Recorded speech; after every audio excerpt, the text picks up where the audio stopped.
I think this means the doctor appointment went well. Yeah, it did. It did go well. I didn't like die at all.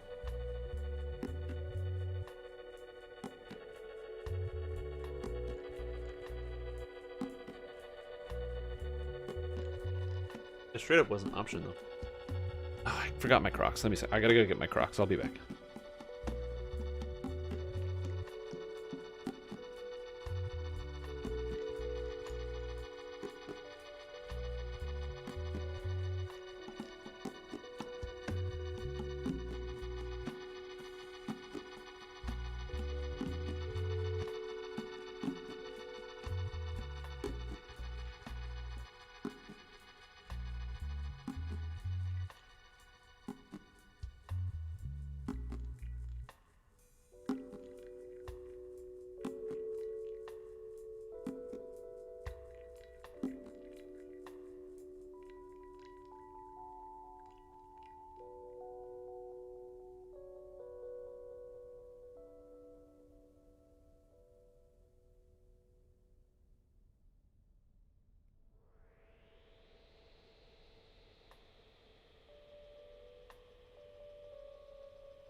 Okay, I went to get my Crocs, and then, as I went to get the Crocs, I walked into the cat, who was climbing into a box.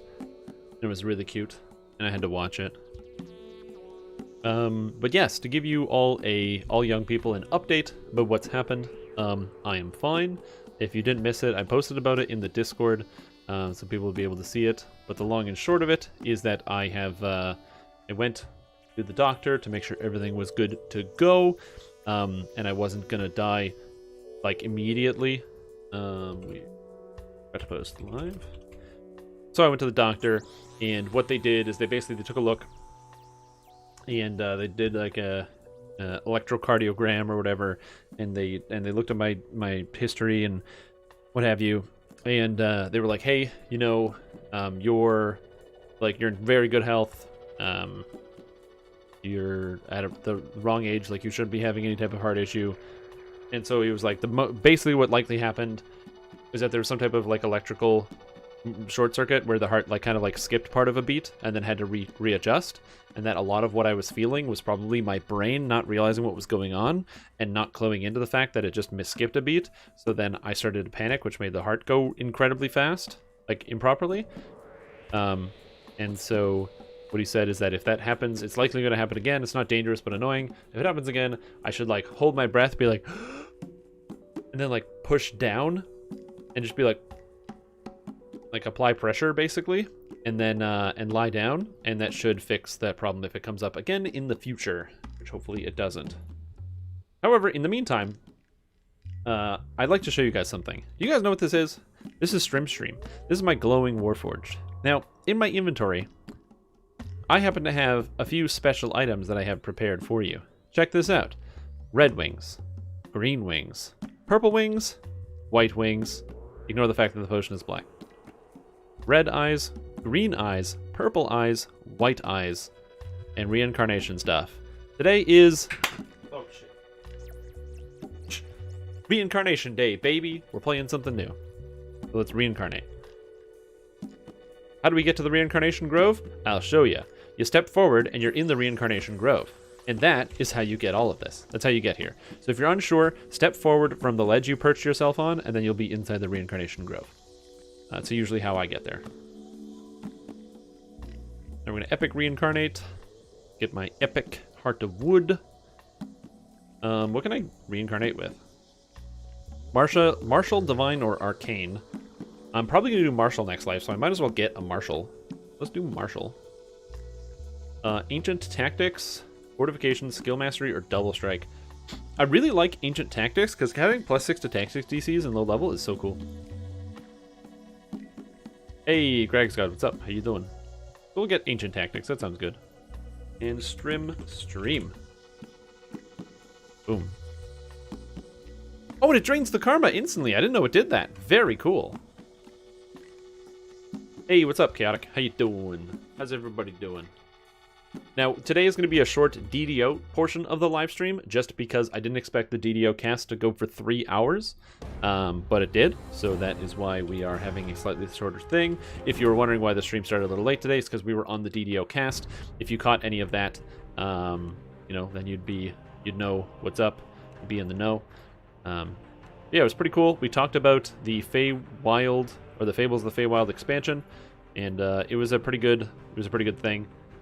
And I hope that you guys enjoyed it, and if you tuned into it at all, it was pretty fun. It was me, Samius Garobo, Nimbind, and Pat, and Voodoo Spice. We all kind of corralled into one single channel and chatted the day away about the Feywild expansion, and it was definitely interesting. A lot of different perspectives about what people thought about the expansion, what people liked about it, what they didn't like about it. So it was pretty cool to. Pretty cool conversation to be a part of, and I had a lot of fun, so I hope you enjoyed it. If you didn't listen to it and you're not sure, it will be showing up on the DDOcast website, so you're able to check out their, you know, the coverage of it there. So, I am a very positive player. I like this game a lot, and I'm also biased, but I try to think of things in a positive spin. So that's usually going to happen. So don't be surprised if when I do those things, I might be the most positive person in the room. Because I like to think about, like, when I think about the people that design this game, I like to think that the people that are making the decisions have an idea and they're going with it. And I also don't think that they're morons. I think that they know what they're doing in a lot of cases, a lot more than a lot of other people do, and that a lot of people don't give them credit. So I try to play devil's advocate very often about, like, what if the idea that they have is a good idea, and what are the implications of that idea? That's kind of where I go sometimes. So yeah, I do sometimes feel like, yeah, I can be maybe like the most positive, or maybe like overly positive, I guess, sometimes. But I don't try to ignore the problems, and I definitely have problems with the Feywild expansion. I mentioned this before, but the heroic difficulty is too hard for no reason, and it is going to dissuade people from playing it. And I also think that the Kelpie quest can go just step on a rake. Just go step on a rake. Get that quest out of the game. Step on a rake. Internet just stinks. Oh, did you just plug in more cables? Just get another internet cable and plug it in. It'll probably fix it. Just like 2 cables into the computer. It'll double the internet speed. That's genius. Build I'm doing today, we are reincarnating into Pure Fighter Half-Orc. Because I figured I played this character as a 2-handed fighter. Why don't we try out Fighter Half-Orc? Also, I couldn't get the video uploaded in time because I had some other things that came up this morning. So the video is going to upload at the end of the live stream today, and it will be up for you to view tomorrow morning about the Sorcerer, along with full item build and what have you. You can see the fog of my breath? You can! Hey, my Warforged breathes. Very interesting thought. Yeah, like one thing that pretty much everyone agreed on is that all of the quests were really fun and enjoyable for the most part, and that like the quests alone are good enough to make it worth buying the expansion. But then it was just different things, like whether it was the lore or the inclusion of different levels of content we disagreed on.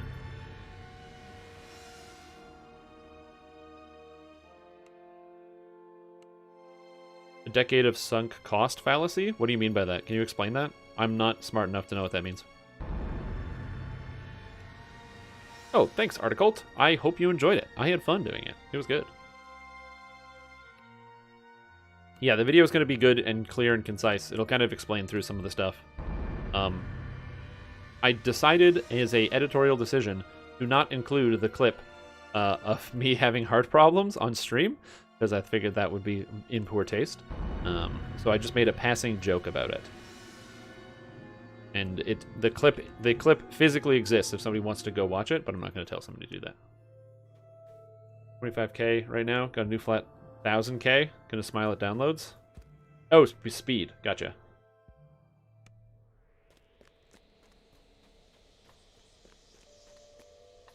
Oh, okay, gotcha. Like I could Google it. I was just gonna be like, you wrote it. Tell me what it means. Me dumb. I'm a DDO player, man. I don't know shit. Just kidding. That was a joke. It was a joke, not a personal attack on all of you guys. Maybe it was. I don't know. Heart problems. Am I okay? I am perfectly fine, Articult. I had an issue on stream last time in which I suddenly lost full breath and had a pain in my side, and my heart was beating at a very irregular, extremely fast speed all of a sudden, and it was very scary. There is a video of it happening, but it was very out of the nowhere, and I'm a relatively healthy person. I eat very healthy on the regular, except sometimes I like to drink some wine. But for the most part, I eat very healthy. I do my best to get like measures of exercise, that sort of thing. And so I did not want to die. So just in case, I ended the live stream a little bit early yesterday, and I went to the hospital to make sure I was good to go and not going to die.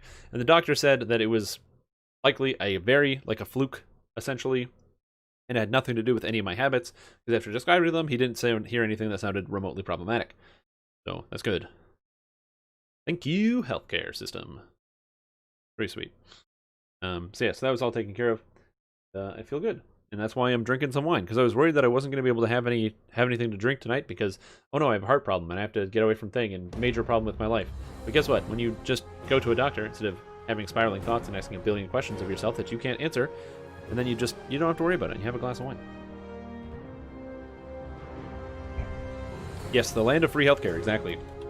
I'm very happy I live where I live. Yeah, exactly. I was like, oh man, I am worried about my health, so I went to see a doctor, and then they told me I wasn't dying. It's the best. I'm a huge fan. Fighter. Customize. Race. Half orc, baby. Oh yeah, half orc fighter. Strength? Yeah. Dex? I'm not taking precision. Am I taking combat expertise for improved trip? Am I taking combat expertise for improved trip? Okay, hold on. Bear with me. What do I need Dex for? I don't need Dex at all. Dex stays at an 8. I never need it. Int could be for combat expertise. If I take combat expertise, I can take improved trip. Wisdom, I don't need wisdom at all. Charisma, only for UMD. I think we're going to go with int, which gives me the option if I want to take combat expertise. Yes, still alive. Thank you. I feel alive.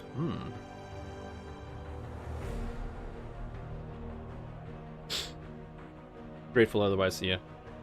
They have to have good internet in Germany. That's where they did a bunch of them League of Legends tournaments in Cologne.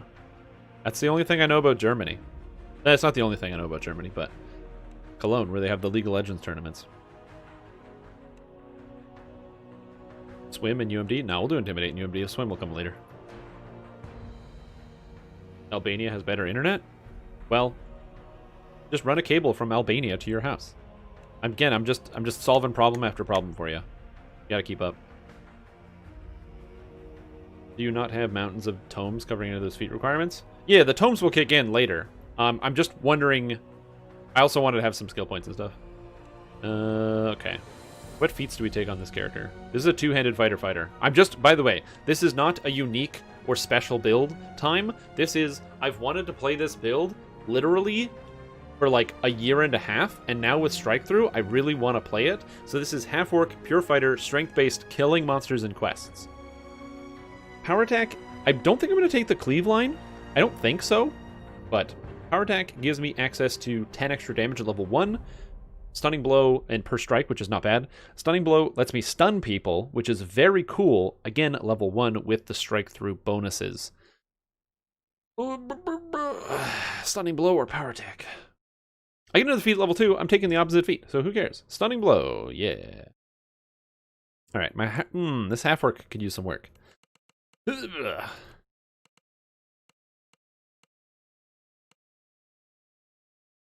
I mean, that's a half orc fighter right there. She's like grizzled, you know. She's been fighting a lot. She's been in many different battles. This is a half word right here. Lawful good, neutral. Swing axe build, might use a sword. We'll see. Everywhere running, yeah, from everywhere running to your house. Exactly. So just get a cable straight from where they have the good internet and run it directly to your house. I'm just, like, you know, I'm just thinking ahead of the curve, you know what I mean?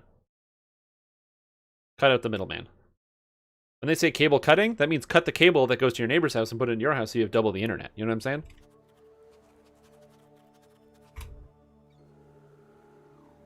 You find yourself waking on a shore of flotsam. Memories of a large white dragon. That's what I recommend you do. Ship come flooding. I don't know anything about, you know, cables and networks or anything like that, but I assume that that would work. If you have twice as many internet cables, you have twice as many internet, and that makes your internet much stronger. This place for generations. Judging from how it looks now, the Sahuagin are winning. However, you're gonna sound like me with crazy ideas. Still hold out for help to arrive. Hey man, if it fits, I gotta go with I gotta go with what works. So I'm in on it. Coursing through your veins, not unless it gives you superpowers. You need to think about that. What if I wanted to become Electro Man, and I can only do that by cutting random power cables? You only think about yourself. You're trying to take all your power for yourself. By the way, I don't endorse cutting random cables in an attempt to gain superpowers. That will not work, and you will instantly die. Please don't cut cables in an attempt to gain superpowers. You will get an article, and people will already know by the time they hear the headline, like, oh, this happened in Florida? But yes, please don't do that. Well, you know, you have the spider bite you at the same time. The spider's on the cable. It's an electro radioactive spider. I have to say that because even though no one will do it, I could get banned on Twitch because someone goes, this guy told somebody to grab the electrical cables. Like, no, I don't want people to grab the electrical cables. Leave your cables. Put gloves on. And don't grab them. Don't do that. Don't do that. Leave the cables where you find them. Like, if you're an electrician, absolutely. Grab those electrical cables. That's your job. You should do that. Please grab the electrical cables before somebody else does. No problem. Sounds good to me. But don't do that if you're like a civilian. Yeah, Florida is literally D&D. And my favorite thing about Florida is I wonder if you're international, do you understand the like international people that like are not American or like North American in any kind? Do you guys also understand like the legend of Florida? Or is that just strictly a North American thing? Auto clicker out. Auto clicker.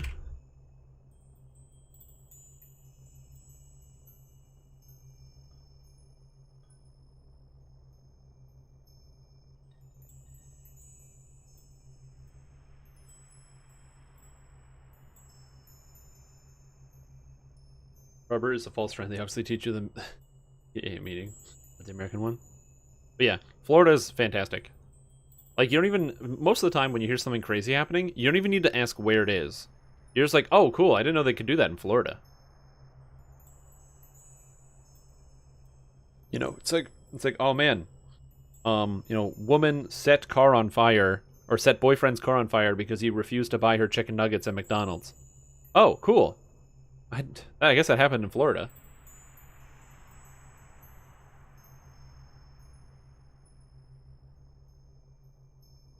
Good old Florida, man. It's an interesting place. I've been to Florida. I've been to Orlando. I've been twice. And both times, it was during the middle of the winter.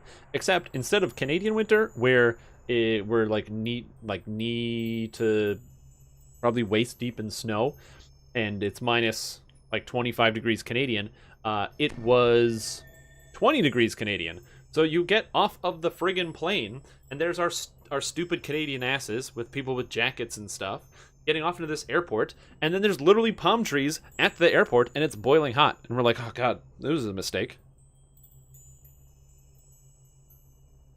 Yeah, me too. Yep, I have been to both sides of the Universal Studios park. with the company that I worked at, which was fantastic because they would fly us down to Florida for a big conference. And then part of the conference is they then opened up Universal, but only for our company, and everything was free. All of the food was free, all of the alcohol was free, all of the rides were free, and it was only the people from our company that were there. So there was no lines on any rides, and it was the coolest, most unique thing I'd ever done. The problem is, it's hard to remember everything that happened because we drank so much, but it was great. I'm good, Big Orion Master. I'm doing great. Oh, literally. So what happens is we get there, right? We get off the bus, and we get to the amusement park, and there's like a gate or whatever where the guys, they have like the metal detectors to make sure you don't have like a crazy thing coming in, right? And so the guy's got the metal detector, and so you have to empty out your pocket. So I take out like, you know, my pass and the other things that I have, and it was mostly nothing. And then I get through the gate, and then the first thing that happens is someone goes, hot dog, and I was like, oh, and they just give me a hot dog. And this one guy's like, beer? And I was like, ugh, and I just get a beer. And I'm like, awesome. And then I'm just like, and then just chug it in. So we basically drank 2 drinks in between each ride was the goal. So we probably drank, I want to say like 14 or 6, like between 14 and 16 beers in about 3 hours while riding amusement park rides.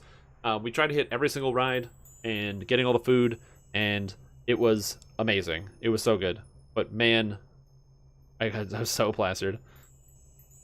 Give out free beer? No, it was all paid for by my company. It probably cost them like $10 million to do that. Like, you'd go by one of the food stands, and the food stands would be at like 38,000 in like sold merchandise and food and beer. Because they literally left the register open and just kept adding to the tab whenever somebody took something. And then they charged it to the company at the end. It was crazy. That's why you don't drink, you want to remember everything? Yeah, but I don't know. It was magic. I can't explain it. Yeah, if everyone got free beer, that would be a thing. But I don't think that everyone gets free beer. If you want to watch some good videos about Florida Man, there's the videos that were done by All Gas No Brakes about Florida Man. Those ones are really fun. Those are fun videos to watch. Ah, hydrate. Thank you. Cheers. Yeah. Like, literally, there was a ride. There's a ride that's like a Simpsons 4D ride. And I didn't know what 4-dimensional rides were, and I was like, really? A ride that's like where you're watching a video, basically? And I gotta say, after riding one, I was totally convinced. I'm like, this is a genius idea, ride of the future, where basically you're just in a cart that just shifts around and moves, and then there's a video that plays in front of you, and you watch the video instead of actually, like, moving on a track. It just tilts you and stuff with what's going on, and it genuinely feels like you're on a roller coaster. It was very, very cool. It was a really neat experience. And so anyway, there was like different cars that you had to get into. So when you got to the front of the line, they then had you line up in front of each individual car. So there's, because you could take 8 different cars at a time, right? So when you split in the line, so me and my friends, we all get into one line, and then we were plastered. We literally were like running up to this thing, chugging beers, and we were just like, we couldn't finish them, and so we like just, well, no, we finished them like right away, like chugged them, and then crushed them, and we're really drunk. We're trying to get on this ride, and then who slides up next to us? But the head of the Canadian division of our company and all of the top executives slide into the thing right next to us. And like they're like on their phones doing physical work because they don't really care to be there that much. That's just like they're doing it for show. And I was like, oh. And so I tried to like just shut my face as much as possible and say nothing. And they're like, oh, how are you guys enjoying the park? And I was like, it's fun. And I was like, be sober, be sober, be sober, be sober. Like, be cool, be cool. So I'm like, I don't want to get in trouble. It's crazy. I did TR my Sork, yes. What gear spec? Heavy armor and big weapons. Nice job on the DDO cast. Thank you, Techno Beaver. I appreciate that. And I'm feeling much, much better than I was yesterday. Keep a long story short, doctor said that it is not dangerous and more annoying and something I will likely have to deal with, and gave me methodologies as how to deal with the problem. So I hope that helps explain some stuff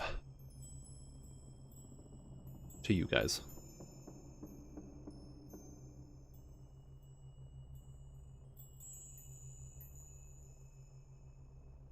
Oh yeah, I feel you. Bad experiences with alcohol will make you not want to do it. So I'm with you on, you know, having good experiences to make you want to do things. Good experiences are good, and bad experiences are bad. You want to have good experiences and not have bad experiences. I apologize, my fighter description wasn't very descriptive, but literally, I'm not going to be trying too hard with, like, item requirements. Probably, like, part of the family set, plus some winter items, plus all the stats that I need to fill up the gear. Like, that's kind of where my head is at. I'm not too choked about, like, whatever. Treads of fire. No. Sure, whatever. Bells of opening, that could come in handy, although I don't think I'll need these. The weapon aura I'm keeping. The shield frame I don't need. Keep this. Okay, so what is the coolest armor set? I think I need to figure out the armor set for my character. And the reason why I say this is because I'm going to be keeping... I don't know which of the eyes and the wings I'm going to be using, but I'm going to be using one of them. I just don't know which one exactly. Potions, key to the city, Wan's band, artifact, raid, thing, consumable, raid. Oh, so many bags of this stuff. Fiddle around with two-handers or just use Torn again? We'll see. I'm going to see what I can get. If I can get like one of the really good two-handers, like if I get a Tail of Sulamates or a Tail of the Scorpion, I will be very happy. And if I can't get either, we're going to use Torn. It's all about what can I get.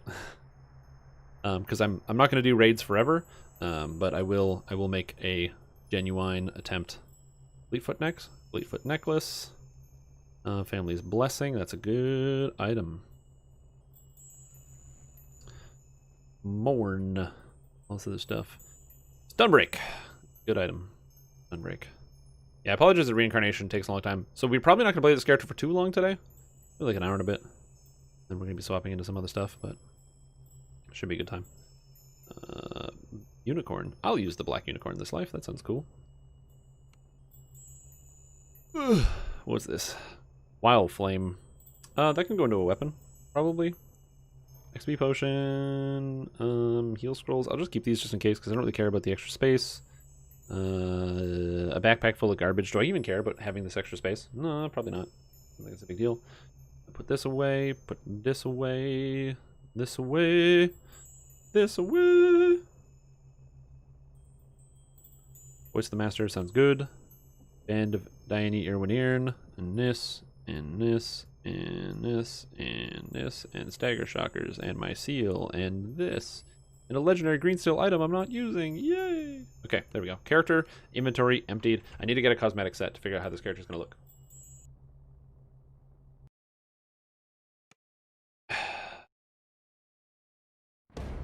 Texas, feel like the Inquisitive fits more. Inquisitive is not like, I don't know. Cosmetics. There we go. Gotta get some heavy summer armor. Summer set always looks good for hardcore melee. Yeah, we'll see. That might also not be a bad idea. I'm just gonna do whatever seems like the best at the time. So it'll be something that we'll have to like learn as we go along, I guess. My backpack is full of cosmetics? Whoa, dude. Black Razor is a pretty cool weapon. Let's use that. Maybe I want to get a purple set. Do I have purple items in here? Where's my purple items? Black Whorl outfit. Energized Temple Robe? That could work. Glowing Eyes Violet? That sounds pretty good.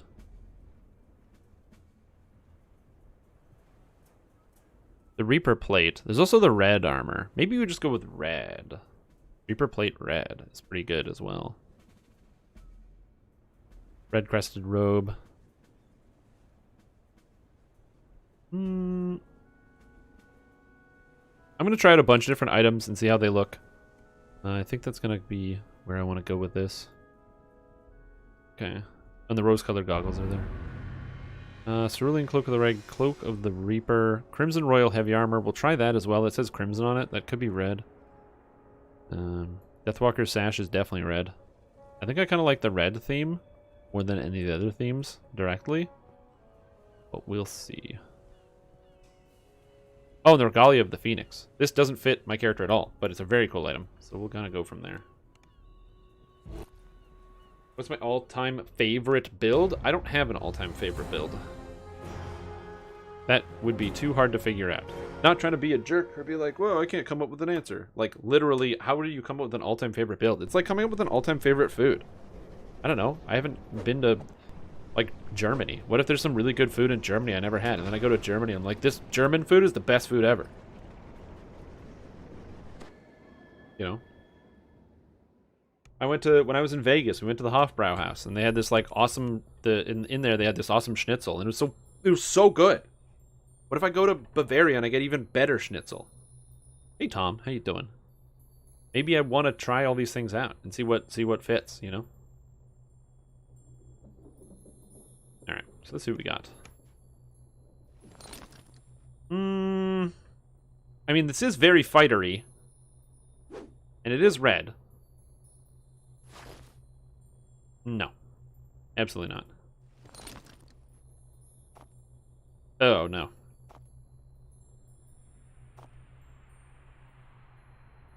You know, I don't hate this one. So we're going to go with the red.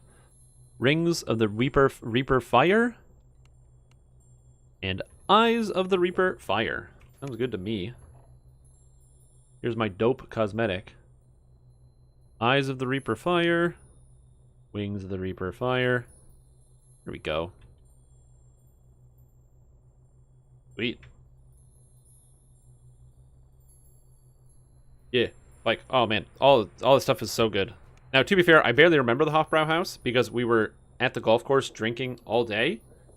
And then we got there and we were drinking, and then somebody was standing on the table, and they have this thing where they have this, like, all these women dressed up in these, like, traditional Bavarian outfits or whatever. There's one that walks around and you do a shot and then they smack you with a paddle. PG-13. This is a PG-13 show. And they smack you because it's a fun activity for people to do, for grown-ups to do. You'll understand when you get older. Anyway, and then I wasn't going to do it. And then I was there for my cousin's bachelor. It was my cousin's bachelor party.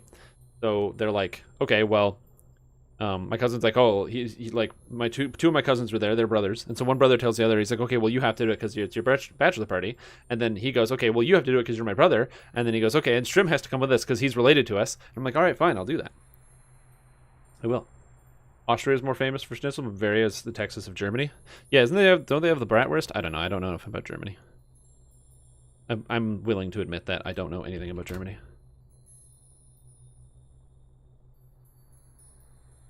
Ask, but is there a build guide for the EK Sorg out there? Tomorrow morning. Tomorrow morning.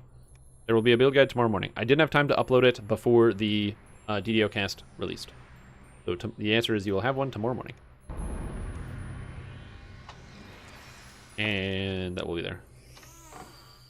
Ooh, nice. 51. Come on, gold roll. 2,000. A collectible variety case. Can't complain about that. Cannot complain about that. Ooh, that. Gordian played Don't Stop Believing. That's sick. I love this idea.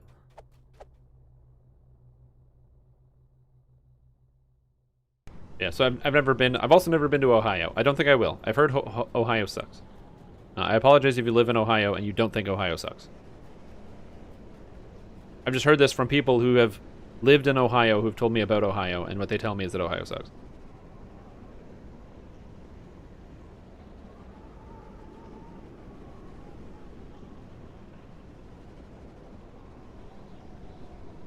Because there's also that Bowling for Soup song, Come Back to Texas, which is all about how Ohio sucks.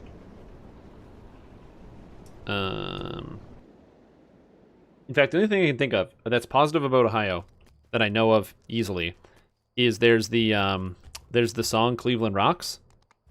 That's all I know about Ohio. Is that Cleveland Rocks.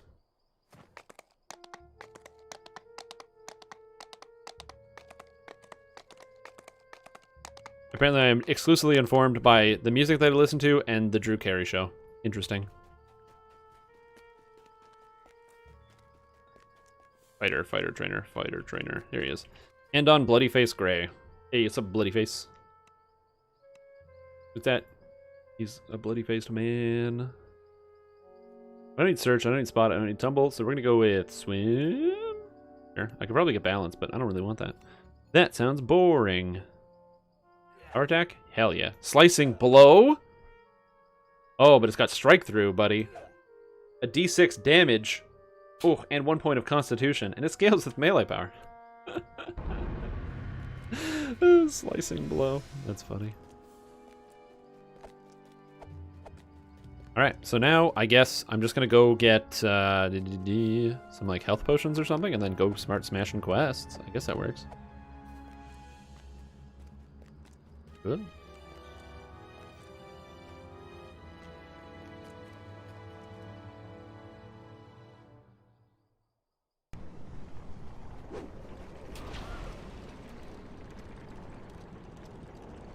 Oh, I have to...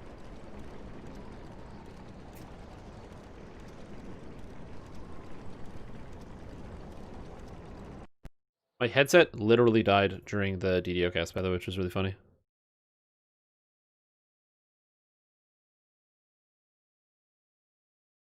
Hey, buddy. Are you excited to do some quests? Cool. Why are you laughing at slicing blow? It's an insane ability. It one-shots all mobs. That's true. I haven't tried it. It was long. Yeah, it went longer than expected. We disagreed on a bunch of stuff, which is not, like, uncommon, because that is just something that happens pretty frequently on the DDO cast, because we all have very differing opinions about, you know, the game and what we like and dislike about it. But you are correct in seeing that it went on very long. It was definitely a long DDO cast. That's for sure.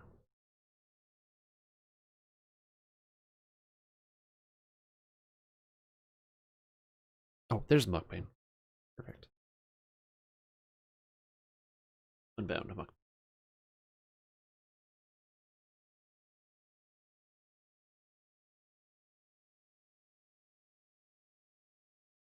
I'm just gonna see if I can buy a sword or something on the auction house, and then I should be good to go. I don't have any, like, items to use.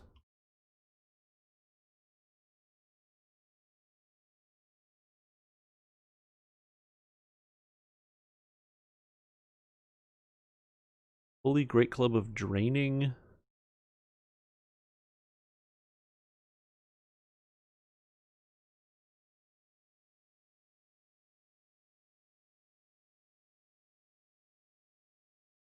Level 2 Ghost Touch Great Axe. Nah, I'm just gonna miss. I have the level 4 one I'm gonna use.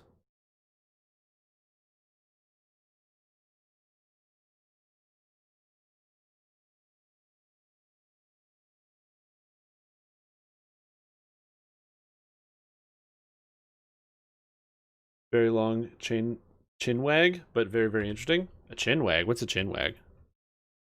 Agreed on everything. It would have made for a very boring podcast. Yeah, exactly. We disagreed on a whole bunch of different stuff. Working on your War Priest build? Oh, nice. Do you want to do... I'd like to do one of the starter places. Which one would you like to do?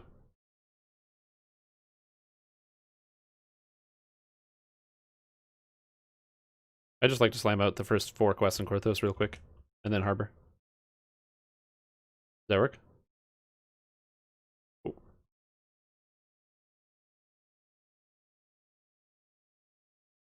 Gotcha, gotcha. Yeah, so there should be a fun time today. So we should be good. Oh, I forgot to spend any of my points. Let me do that right now. Orcish Fury. Orcish Weapon Training. That sounds good. Thunder DCs? Oh. Orcish Weapon Training. Orcish Rage, the best action boost in the game. Lock Bash. Extra Strike Through chance or just extra damage? I'm early game, so let's get extra Strike Through chance. Grab Kensai. I'm going to take... I think I'm just going to do Heavy Blades. We're just going to do Two-Handers, Falchions, and Greatswords. I think I'm going to skip Axes for now, and I might respec to this later. I'm not going to stress about it.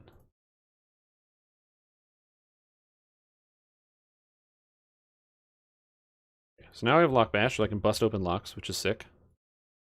I have Haste Boost, which is sweet. And I have Orcish Rage, which is also sweet. This character is going to spend a disgusting amount of points in the racial tree. It is very, very good. I gotcha, I gotcha. Yeah, it kind of fit together. It was alright. Not too bad.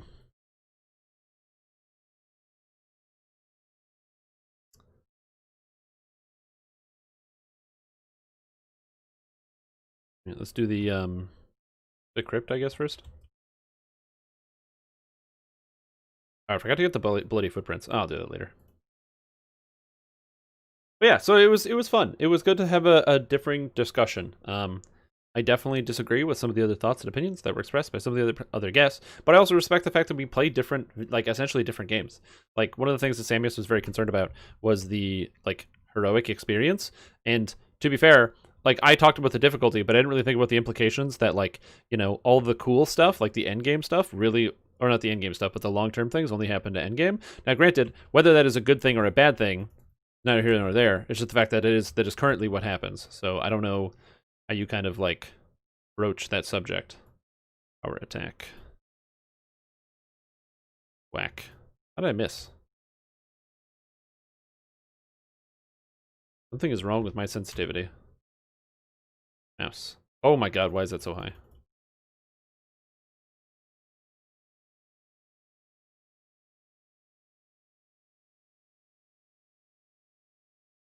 I don't know, man. Hitting for 60 damage seems like a lot.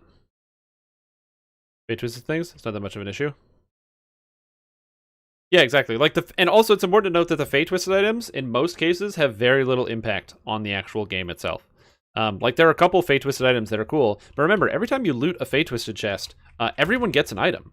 So it's not like you're trying to farm for a regular item. Everyone gets one. So if you have 6 people in your party and everyone pulls one, you might be able to trade an item for another one, which is pretty cool. And they're bound to account. So even though they're like neat, it's not like they're locked to one character or something.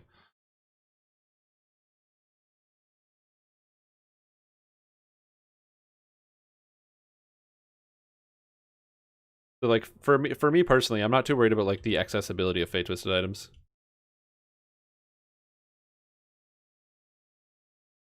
And I like the fact that fate twisted items exist. It gives you like a reason to do every single chest in the Feywild.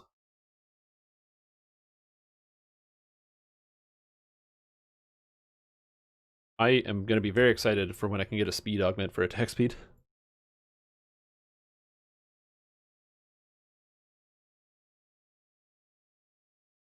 Yeah, so right now I'm plus 35 to damage. That seems wrong.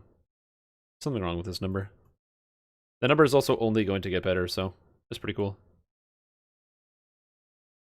I'm kind of wondering if I should get Cleave, just so I can hit multiple monsters at the same time and get some good area of effect, but we'll see. I don't know. I'm going to try to avoid getting Cleave for as long as I can.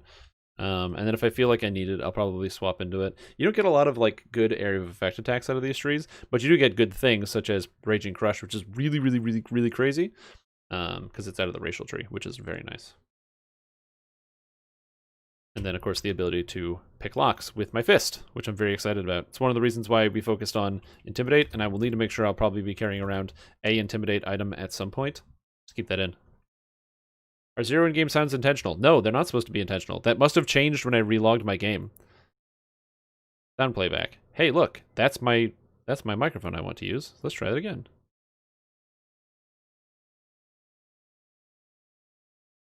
Hold on. No, it's not supposed to be 0. I'm having an audio issue. It's not choosing my...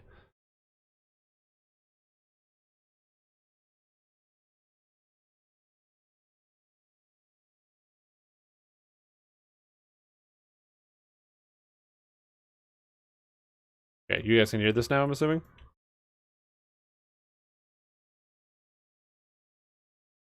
Go bash 10 times the bracer 10 times when you never got the armor? Oh, yeah, I feel you on that one. Yeah, it's all good. Go for it.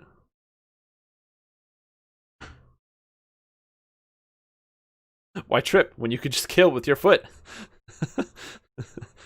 Oh, that was funny.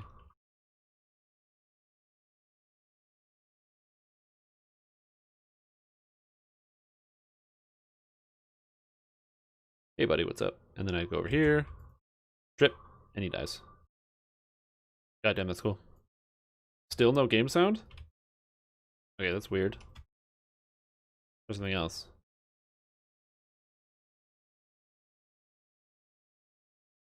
Okay, to get the game sounds back, I have to reset my client because it doesn't even see my current, like it's playing the sound through here and it's not seeing it. So you have to give me a sec here. So I'm just gonna reset the client after this quest if that's cool.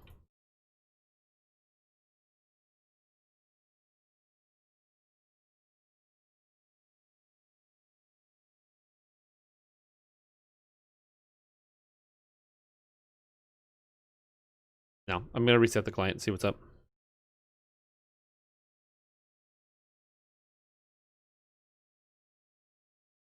It's because I started the game without my headset going, and so the game suddenly thought that the headset was the sound card that has...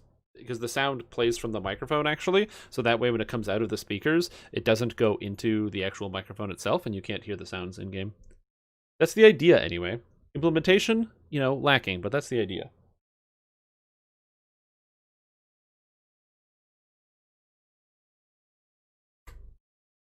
So reset of the client should clear that up.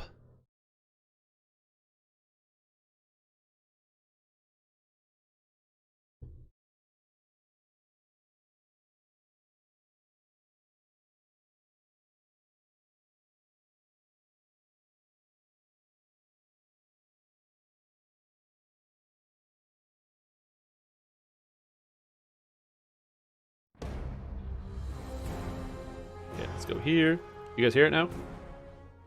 Also, unbelievably, Tyler the Drow, while I'm literally trying to type a message on my other screen and not paying attention and having sound problems, just decided to give out 5 subs to the Shrimtom community. You also can't hear the message that it says quest completed, which is, again, another technical issue because I'm such a good live streamer. And I'm going to change that right now. And you will be able to hear that very shortly. But dude, that is so kind of you. Thank you so much, man. I really appreciate that. I appreciate the support. Quest I hope you're doing well completed. today. Hope you're feeling good today. I hope, you know, the world is smiling upon thee, and yeah, I'm very appreciative. Thank you so much. Quest completed. That's awesome. Welcome to Stream Team Maha0201, MLG DDO Gamer, Articult, Good Old Horn, and Nami. You can feel the life-saving heat. First Warlock on your main? Nice, Warlock is awesome. Boldar spoke of. But from the shadows approach those who would doom Korthos by destroying it.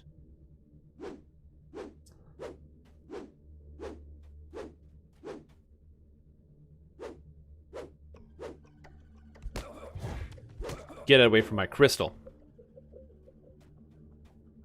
Nice, I like that. Is Argonescent the go-to server for new accounts? I heard somebody tell me, but I actually don't know the answer to that question. Like, people have said that it is, but I just kind of take that at face value. I do not know if that is the case. Is there a plus like 3 to tactical DCs somewhere here? Oh yeah, there's. 2 points each. Ugh.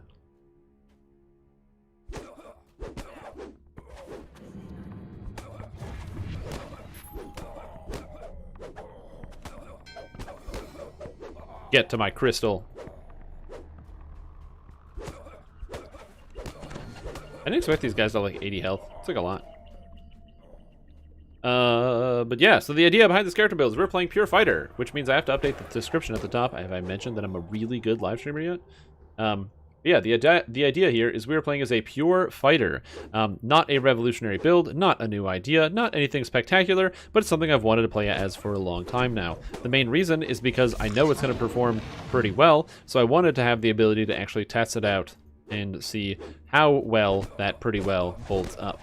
So that's why we're going to be running this character through, all the way through the game, and seeing what we can end up pulling out of it, which I'm hoping is going to be quite fun and engaging.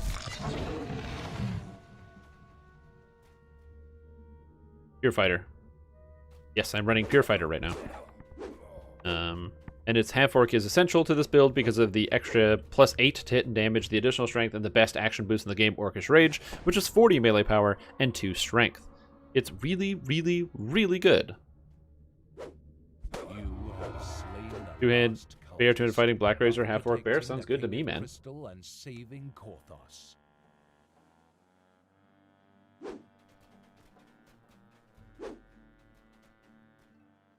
Hero. It is on Alright. the people's lips as Time you to go walk in by. and do the final Cautious bit and looks final have piece become of the friendly puzzle. nods. Then word comes that your presence is requested in the tavern.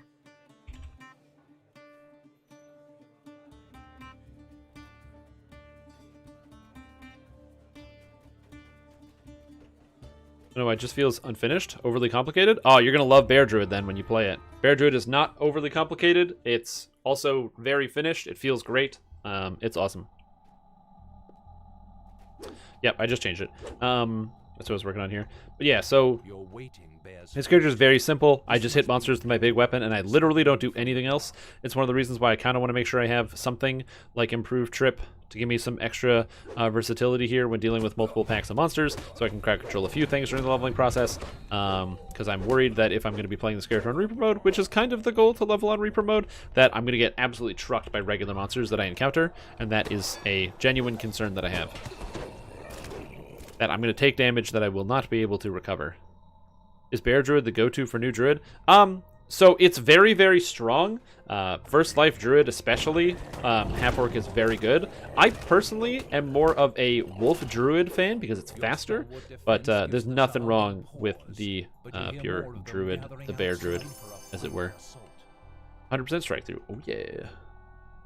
You notice a small chest hidden behind the bar. So whether it's the the default or the go-to, it's neither here nor there. I think it's more so just that it's very, very fun and it's easy to understand. All of your attacks strike through, whether you're using a two-hander or not, which is awesome. Cooler kids play on Sarlona? No. Why are tactics DCs such a big deal? Just that way I never fail. No fail on my DCs is just nice, that's all. Being able to make sure I stun everything is awesome. I can't really tactics Reapers, though. I have to just kill them, so that's why I need the raw damage. Yeah, I like Wolf. It's fast. They get faster base movement speed, because you get movement speed based on your Druid level, and then you also get Snow Slide, which is even faster. I played Spellcaster Druid, but I did it in Wolf form. It was terrible. Yeah, Spellcaster Druid is my least favorite version of all of the Druid specs. You can watch my video about how much I dislike it, if you want. It's on YouTube. My 2 videos about how much I dislike it. Never mind.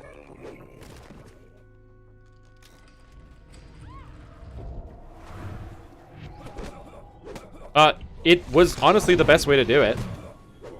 The cold breath, but there's like no better way to do it, man. It gets good at 20. I didn't want to wait till 20. If I wanted to play something that got good at 20, I'd play that Shirati build. Where it's like all of a sudden it's like, oh, my character doesn't do anything, but then now that I have access to Shirati Champion, I can do everything.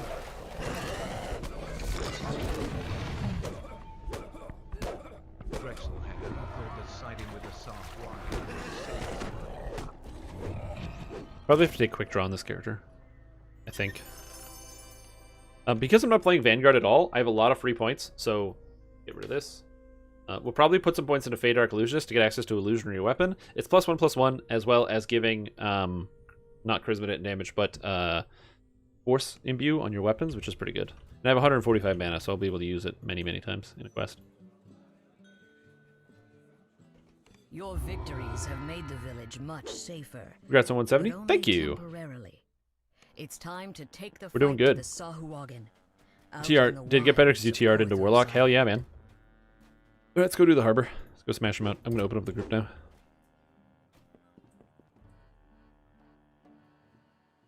Different direction than Warforged already? Yeah, at the last second, I just kind of took a turn. So Warforged already is going to be next. Oh, I DC'd. You're the leader. Shirati Sork Favored Soul a thing again? No, not necessarily. It's not really a thing. It's just you can physically play it. You are allowed to do that.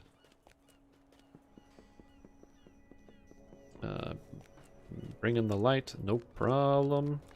Harbor. Reapers. Sure. Oh, a weather thing? Oh, you want me to read Zagreb's weather? I'm familiar with Zagreb.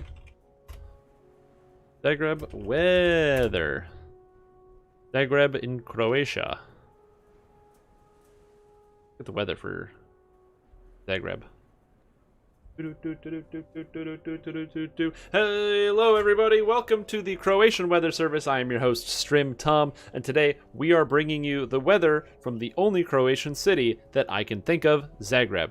Now, Zagreb is going to be quite chilly tonight, because it turns out it's actually November. Some of you might not know this because we've all been inside and normally thinking about the days as the months just kind of slip on past and the year disappears under our feet, but it is in fact November, and with it brings cooler temperatures, 31 degrees freedom to be exact, with a 0% chance of precipitation and very low precipitation for the rest of the week. It's going to be a pretty dry one out there. A little bit of humidity because it's always humid every day on planet Earth. That being said, it's still going to be quite cool every single day. Temperature ranging around the low 40s and moving into sometimes the high 30s. It is going to get quite cool. And then overnight, dropping down all the way into the mid to low 20s, it will get quite cool pretty quickly if you're talking about freedom units. Now, of course, if we're talking about degrees Canadian, which is what they would be using in Zagreb, you're looking at temperatures ranging anywhere from around 5 degrees Canadian all the way to about -4.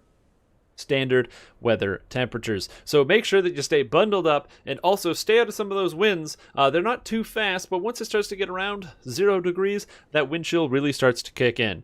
So keep that in mind and stay warm, Croatia. So that's been your weather forecast from Zagreb, and I will see you all next time. Back to you.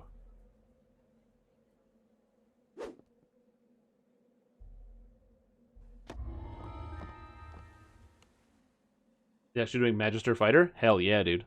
Oh, I need magical training. Crap. Well, I'm not doing that. That sounds dumb. Hey, Lussel. The way into the gambling hall is clear. Yeah, I'm definitely not doing magical training.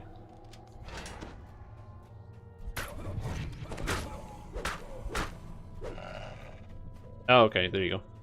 It's just I don't know much about Croatia. The only things I know about Croatia is I used to work for at a gas station, and the 2 guys that worked there that I worked with were both these Croatian guys, and there was also a customer who was Croatian who came in, and they got into a very heated argument that was not in English while I was working there, and it was very heated, and there was a lot of yelling and screaming, and eventually the customer got banned from the store. I don't know what happened. It was on like my second shift working there, and it was not in a language I speak, but it was very interesting. Stunning blow on 2 monsters is busted, dude.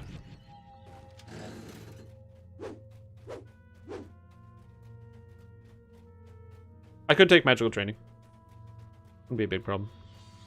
Sork Illusionist. Sork Illusionist is good. Highly recommend. Well, not full Illusionist, because illusion magic spells are bad. But using the Fade Arc Illusionist, highly recommend. I'm putting out a build guide for Melee tomorrow.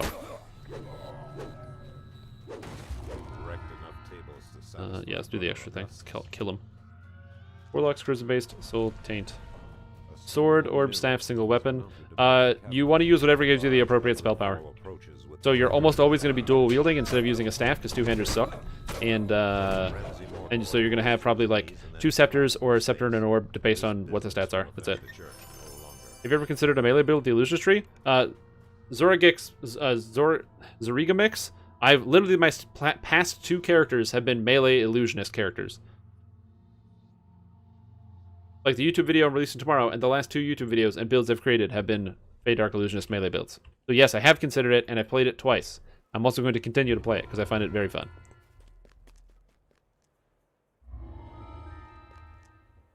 Origami with X's? No, that doesn't make any sense. Zorgamix is definitely correct. I'm a streamer, so I think I know how to read. I read names every day. I'm an expert at this. I'm an expert at this. But yeah, I do also want to try it out with the Paladin. I would like to do a Fade Arc Illusionist Paladin as well and see how that works. This place Yeah. stinks of I got it from the degree of this. I got that degree from the School of Made Up Schools.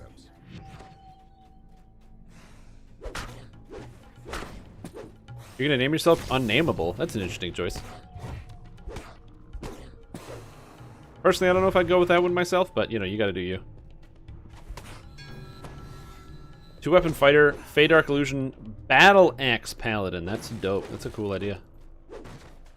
Kobolds are milling about in the space Oh, I didn't get the key, did I? Guess what? I can block bash it. Take that.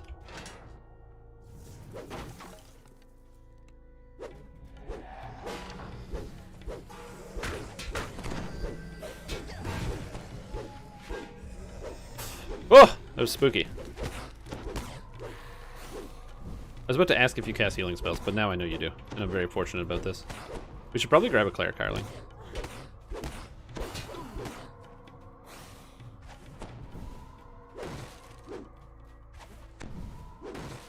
You even got your name right?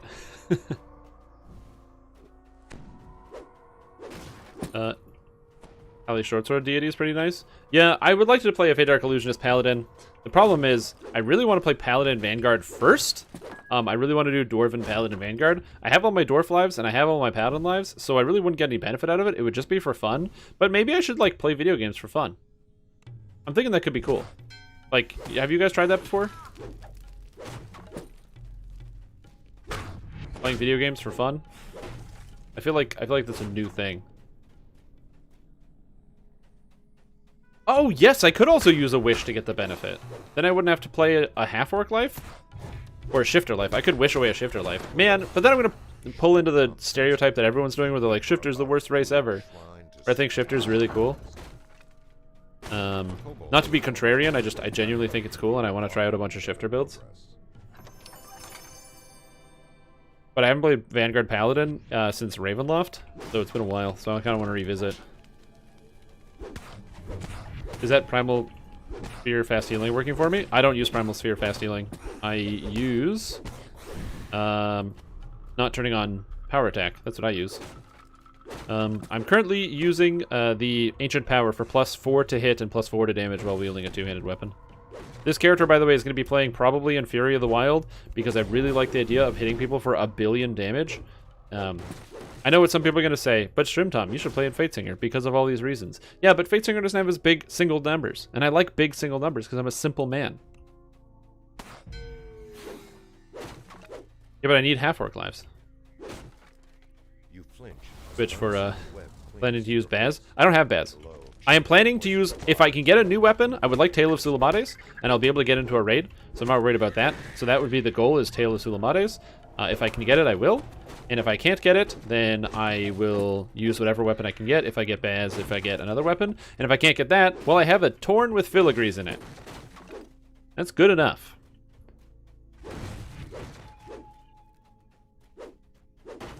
My character builds spend no more than 10 days at level cap. Ideally, no more than 7 days at level cap, because I'm antsy and I like playing new stuff. So, farming out full raid sets of gear is very uncommon for me, unless I'm building out like my rogue, which is still missing 2 items from raids, and which I will get eventually and leave at level cap, because I'm not reincarnating it.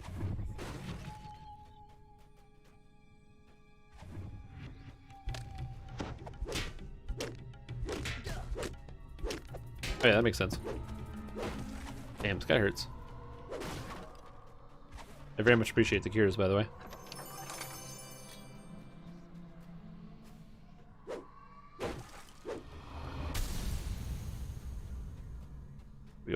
Yeah, Basmarath would definitely be one of the better options because I have 2 guaranteed critical hit attacks.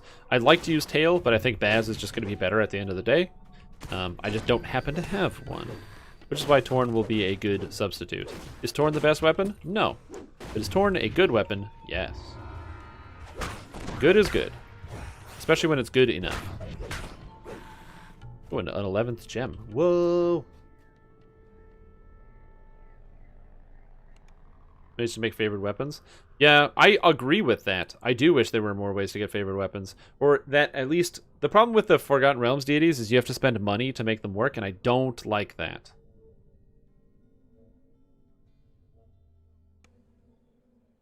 I don't want to spend monies. That's my big issue. Oval Ringleader.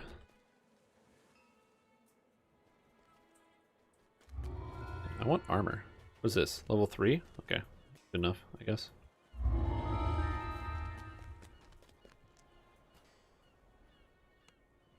Use Illusionist Tree for enhancement weapons and pet. Possibly. I think the main problem with Paladin Vanguard, using the Charisma base, is that you can't get Charisma to hit damage with your shield.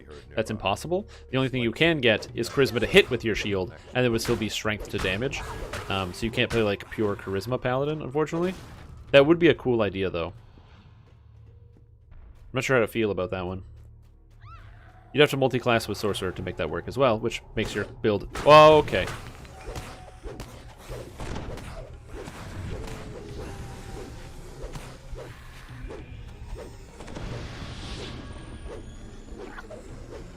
Well, that was surprisingly uneventful. These for Iconics? Yeah.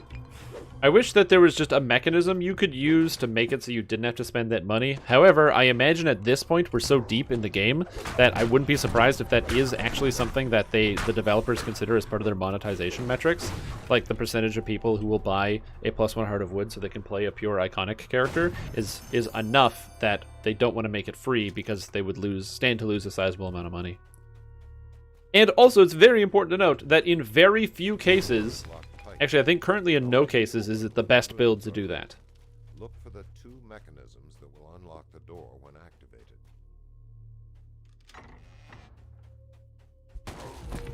Nice. Nice. Character good. Nope. Shield. On plate. Nope. Oh, you have the pixie. Wow, there it is. I want to look at this sprite. Hold on, can stop for a sec. Come back here. Whoa, look, there's the sprite. So now you can get a sprite familiar if you want. I like how the familiars all slide away. It's really funny. You cannot make a Morning Lord of Solanas. That is correct. Because Morning Lords are Morning Lords, which means they have no other option for their religion, which makes sense. Yeah, if it was a... Well, okay, actually, I disagree with you. And the reason I disagree with you is not because I want to be a contrarian, but because if anything costs any amount of consumable, then it's probably going to get duped, which is going to cause more game problems. Because duping is a problem in DDO, and lots of people dupe in this game. Your Pally PDK Bastard Sword? Yeah, you could do that. It's also an option. I've thought about it. I've definitely thought about it.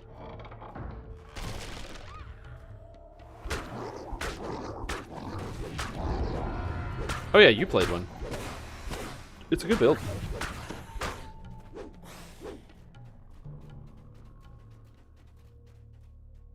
Yeah, people do. Lots of people dupe everything, dude.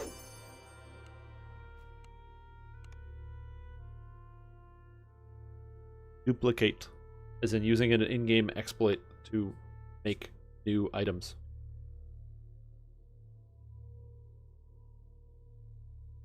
Don't do this. If your friends brag to you that they do this, you should report them. They will get permanently banned, but it makes the game better. Alright, time to do this quest. I'm going to do a Reaper one and assume everything's going to be cool with Stealthy Repo. I don't know how it's done. I don't do that. It's not my thing. A set of kobold footprints. But yeah, I don't even understand. On the dusty floor. Sometimes the prints wander to several doors lead deeper. Yeah, I agree. I think that could be interesting if they added a new tier to the Purple Dragonite rep. That could be a very interesting way to do it. Whether washed kobolds will smell any better.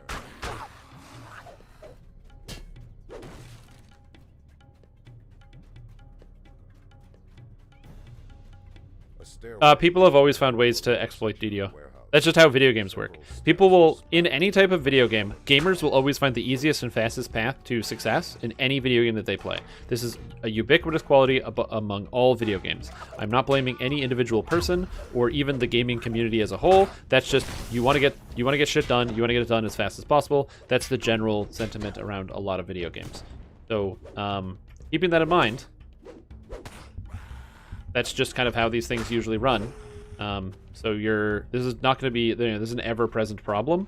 So what I would say is that, there's no like easy fix to this problem. Like all of a sudden, if we do this one thing, then suddenly this group of people is going to change their minds. I can't reach this cliff because my jump is too short because I got cursed.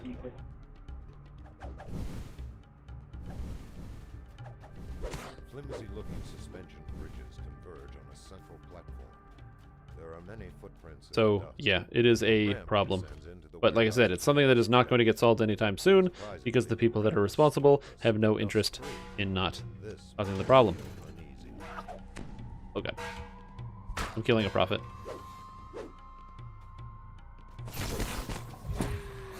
Okay, I got it. I have Kyber. Done. Woo!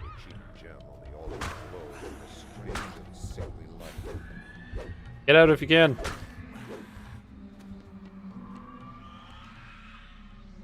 Damn it. tried two-handed War Chanter yet? I tried two-handed War Chanter in a long time ago. My current Bard build that I play is a two-handed War Chanter. That is a level 30 as a buff Bard. I'm currently retooling it, so I made a full redesign of my Rogue build and rebuilt the items and everything. I'm going to be doing that again, but for my Bard, and that will be the another full retool whenever I get, not like Board of Heroics, but I want to have a new project. And the Bard is going to be reworked into a full melee two-handed fighter Bard, as opposed to the Spellcaster variant that I have it running right now. Now, I could take a lot of things, or I could take Completionist. I'm going to take Completionist, because I like taking Completionist. That's why I earned it, man. I know you might be like, what feat should I take? And I agree with you, but I earned this Completionist.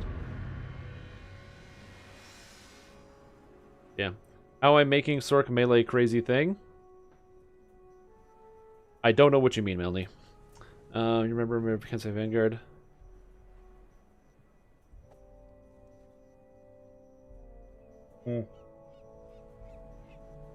Yeah, I feel you. Yeah, it's just overall bad and something that you should not do. I don't need to tell you guys to not do things. Also, depending on the terms of service of the game that you play, it could potentially also some of those things can also be like a crime. Just be mindful of that. You know my motto: don't do crimes. Talked about this many times on the live stream. Don't do crimes. Oh, those things can't happen. Here we go. Now I have armor on. Sweet. 13 armor class? Oh yeah. So now my armor class is what? 35? Okay. Maybe I can get some heavy armor. Do the crime? Yeah, exactly. Or do the crime and do the time. Those are both good options. Full plate.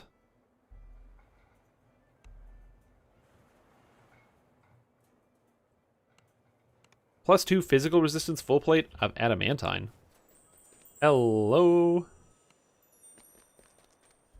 That's what I'm talking about. Adamantine physical sheltering cold resistance. Ooh, yeah. Yeah, exactly. Like, if you like playing the video game, you're only damaging the video game. Don't do that. It's a bad thing. Please don't do that. And like I said, if you find out your friends are doing that, report them to the proper people.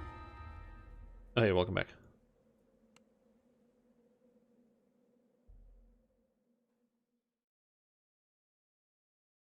Yeah. Like I said, if you want something and you can't get it, then it's just kind of the way life is sometimes. Sometimes you can't get the things that you want. Calls from above. Be careful down there. Where's the ooze? Where are you, ooze? There it is. Die, ooze. Can't wait till I get my level 4 ooze basher. At the end of the tunnel, you see a makeshift gong and a lone kobold.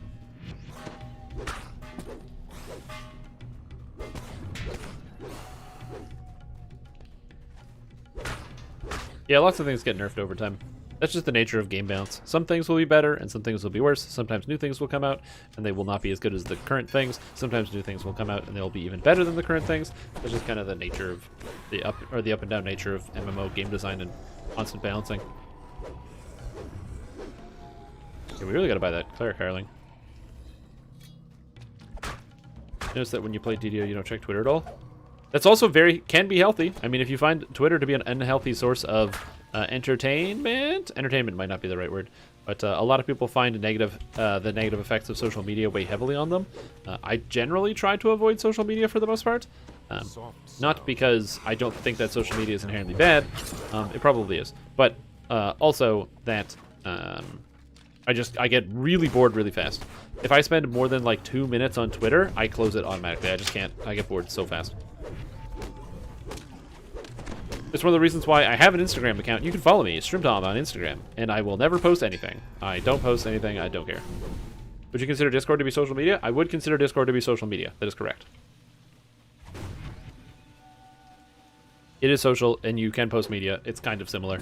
They give you a lot of the similar features of social media. It's a different variety or brand, but it is still social media as well. Is Feywild weapon worth taking? I'm assuming you mean the weapon from Fey Dark Illusionist, and I'm going to say if you're a melee character, it can help you, but it's also a short sword, so consider your other options. Full day, or are you doing something else?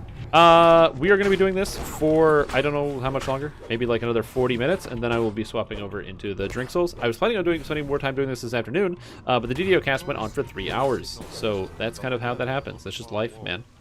Sometimes you want to do stuff, and then the podcast that you're on is 3 hours long. Metal grinds on How bad are the illusionist spells? Do you think they will fix them? The Fey Dark illusionist spells are really good. Illusion spells in general are reasonably good for what we have, but we need more of them. Ooh, welcome. Oh, geez, I don't know what if I updated this. We're not in Cobalt Ring later. We're in Garrison's Missing Pact. So, whoops. metal grinds on metal. Nice, good share. Ripples spread across Is there the Cobalt water. here? No? Oh, that makes me sad. I didn't hear him. And you hit But they need to add more Signal things. crystals are placed They above the metal 100% gate. need to add more illusion spells. We talked about it in the interview that I did with the development staff. But basically, they recognize that adding more illusion spells would be a cool idea, and it's something that they are definitely considering doing. But they didn't want to make it so that the tree fixes illusion. They wanted illusion to be its own individual fix.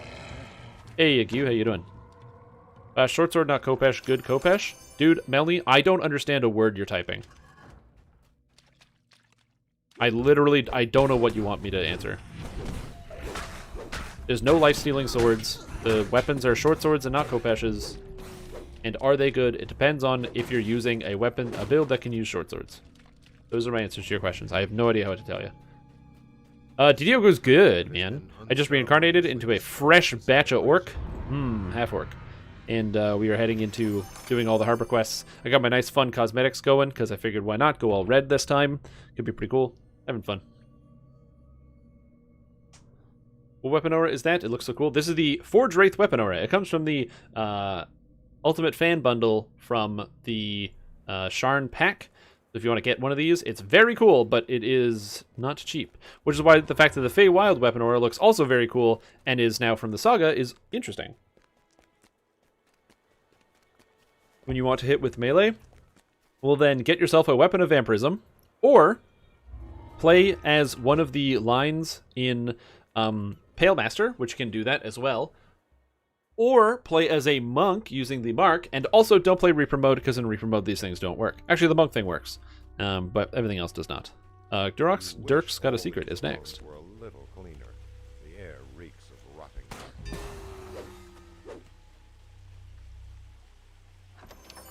But yeah, lifesteal weapons are bad. Vampirism weapons are bad because they don't work in Reaper mode, because they roll 1d2 and it gets reduced to 0 in Reaper. Any Reaper. So don't do that. Whack. Whack. Oh, Shazbutt.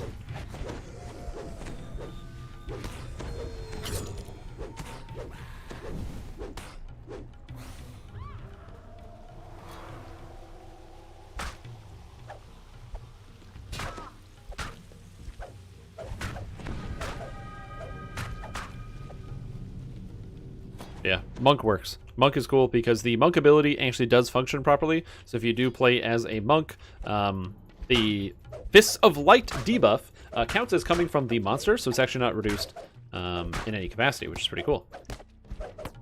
This thing of 200 health. Oh, right. Doors, walls, ceilings ripped. With a precision. Oh, right. Carnage Reaper. Ah! Rats. I did not want to hit that with my sword.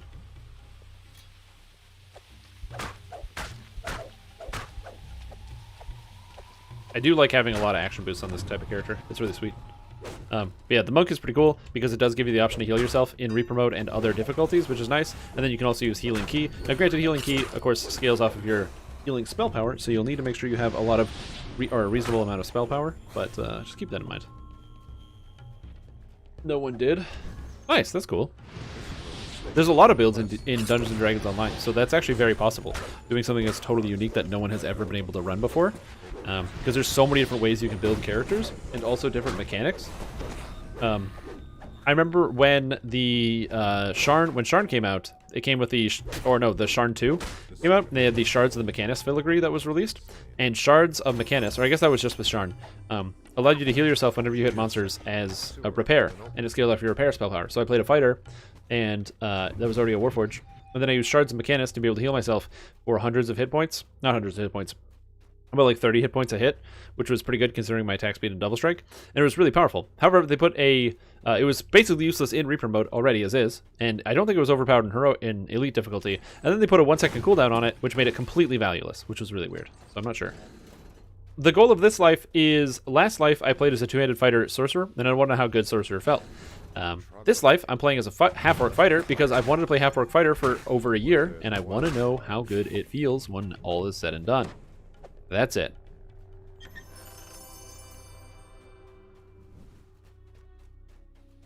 In Fate Arc Illusionary, can you imbue a weapon or grant exclusive weapons or is it exclusive to short swords? You can imbue any weapon, but the imbuement, all it does is it adds +1, and it makes it so your weapon is force, so it doesn't break when you hit, like, oozes and stuff. It doesn't change your weapon to charisma to hit and damage. It doesn't do anything like that.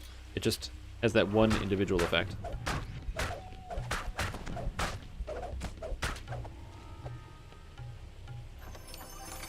Shooting bard? Like a bow bard? Damn, I don't know anybody that's played bow bard. I haven't tried that. Your big thumbs make it hard to type on phone? Use text-to-speech, man. Text-to-speech. Where it's at. Yell at the keyboard. And then when you say Paladin 3 whatever something, and then it types it out wrong, and you're like, ah, phone. Technology is supposed to get better.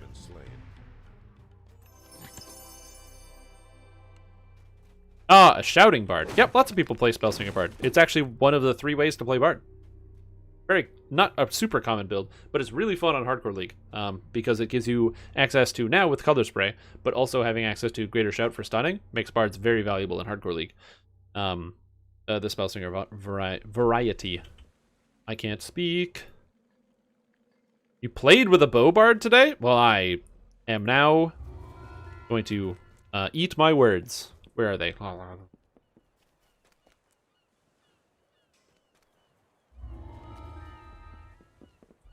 5-3-12? Maybe. Funny build for bow barb that is basically all about healing for insane amounts. Crossbow. I was like, Xbox barb. Wow, that's a cool build. I want to play some Xbox Barbarian. Walk the butcher's path. I will.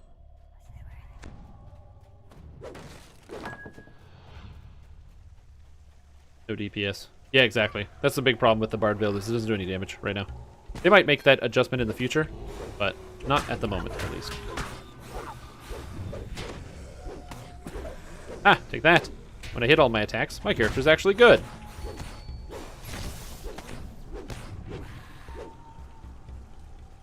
But did the doc say everything was fine? I did answer this multiple times today, but that's just is okay, because I'm glad that you guys are curious, and also you want to make sure I'm doing okay. Yes, everything is fine with me. That whole situation that happened yesterday, I went to the hospital to get everything checked out. The doctor that I saw essentially did a bunch of tests and stuff, and they said that overall my health is... Do you have an intelligence of 18? I have an intelligence of 18 because I'm a half-orc. I went to the doctor's office, and the doctor told me that what happened to me was likely essentially my heart had missed a beat or something and then needed to correct, and in the correcting process it caused a bit of shock to me, which caused me to be faint of breath and also increase my heart rate just in general, at which point that ended up causing me to have this whole problem, and why I felt really bad in the first place, because I have a clean bill of health, I live a healthy lifestyle, I don't do anything like really bad for my overall health. So he said that that's likely what's happened. He said next time that happens, if it happens within a year again, then it's something to be considered up and follow up with my family doctor about. But he said if it doesn't happen within a year, then it is likely something that might just happen or pop up from time to time. And when it does, he gave me the tip of hold my breath and kind of push down, and it's kind of like a factory reset on my heart, and we'll get everything to kind of restart and do stuff again. So I'm feeling pretty good.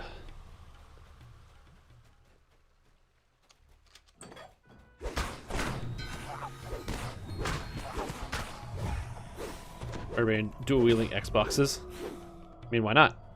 You gotta do something with them. They don't have any games, so might as well hit somebody with them. Thanks, everybody. I am also glad I am feeling better. Not just because I want to be able to make fine video content for you fine people, but also because Feeling like if I'm a young person who is reasonably healthy and then I end up having some issue with my heart, that sounds bad. So I don't want to have that. If I work out, then you mean get general amounts of exercise? Yes. Do I go to a gym and work out? No. I don't want to get the coronavirus.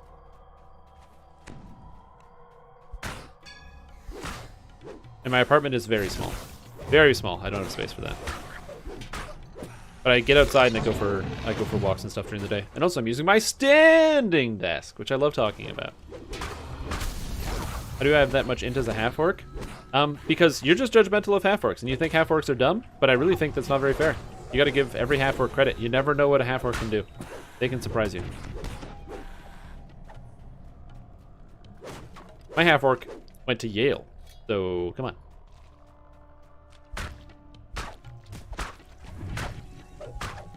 Yeah, they do that sometimes. But no, seriously, how do I do it? It's a combination of things. Started with a 10. Then I have my past lives, so I get extra +2 from past lives. And then I get +2 from the ship, that's 14. And then I get +3 from tomes, and that's 17. And I took completionist, and that's 19.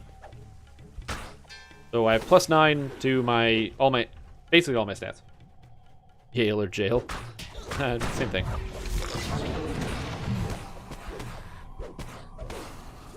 Yeah, so that's kind of where I'm at with this character. I get kind of +9 to a whole bunch of different stats.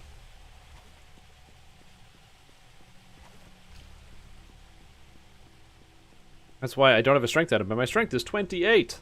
Yeah. Walk the butcher's path and lived. No easy feat, even for the bravest of warriors.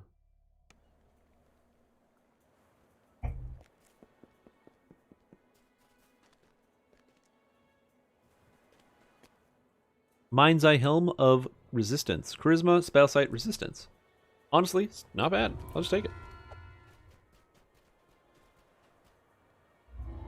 Range strength and 8 int? Jeez, you sound like you don't even have all the past lives. And you sound like you don't even have a +8 tome. The librarian. Could you imagine playing this game like with a regular character? He leads you below the tower, then motions you closer to Tree? speed. Tree doesn't really work properly. There's like bugs with it that make it not work. Like they explicitly said they weren't really fixing tree or touching it. So I'm gonna avoid things that are not designed to work. That they've explicitly said they're gonna be reworking. It is an interesting idea though. What is this? Defensive footwork. Melee threat. The librarian scans Advanced, the no. shelves, muttering to Or balance? himself. No. Best wait for him to leave. I'm gonna want any of those before things. trying to steal I'm gonna put a bunch of from points in Stalwart Defender. books. Don't know when. Maybe now? Do I even need points in Kensai? Let's be real. I probably don't. I probably need points in Stalwart Defender. I probably spent too many points in this tree. No, I want this threat range. Or this crit multi. Or whatever this is. Oh, that's crit multi at level 6. Oh, yeah, I want that. The librarian has left the room. Quick, obtain the book. Can you imagine and starting to play return DDO in the 2020? Dulcimer. Could you imagine not playing this game for The like librarian's voice shrieks, 15 years? I know your true Jeez. intentions, thief. My traps will be the end. Did I of update you. the quest? I think I did. No, I didn't.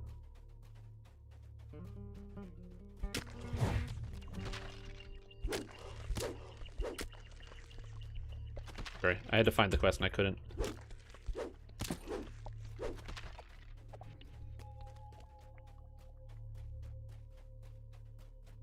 Can I spend points in a non-DPS tree?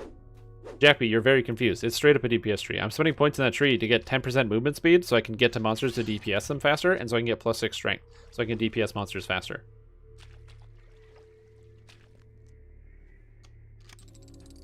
Is there Reapers in the water? Alright, I'll come over there in a sec. What's better, power attack or completionist? That depends. Are you using a two-handed weapon? And can you benefit from completionist on your character? Especially if you're playing paladin. Paladins need wisdom and constitution and charisma and strength. So, it sounds like completionist is pretty good. Tower defense? DPS? I know, it's confusing. It's very confusing. But, you get +6 strength right here, and you got movement speed, so you can do more damage.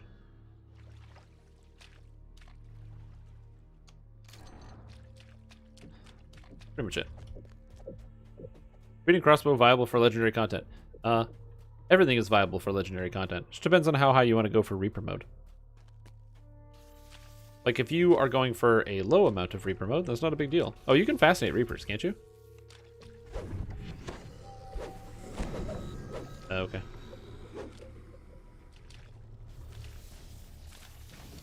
What do I choose for Paladin Sork? Are you a spellcaster or a melee?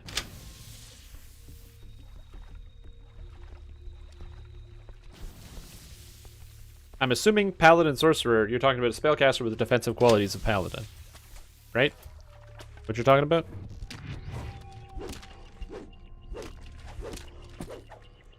I apologize if I am... Oh! Zombies. I may be making a bit of an assumption about that, but yeah. Yeah, movement speed is good. Melee two-handed. If you want to do Paladin Sorcerer, I mean... Paladin is not bad, but Sorcerer Eldritch Knight's really good. I would probably say... 2 Paladin, 18 Sorcerer. Alternatively, you could do like 6 Paladin, 18 Sorcerer, and like 2 Fighter or something if you wanted.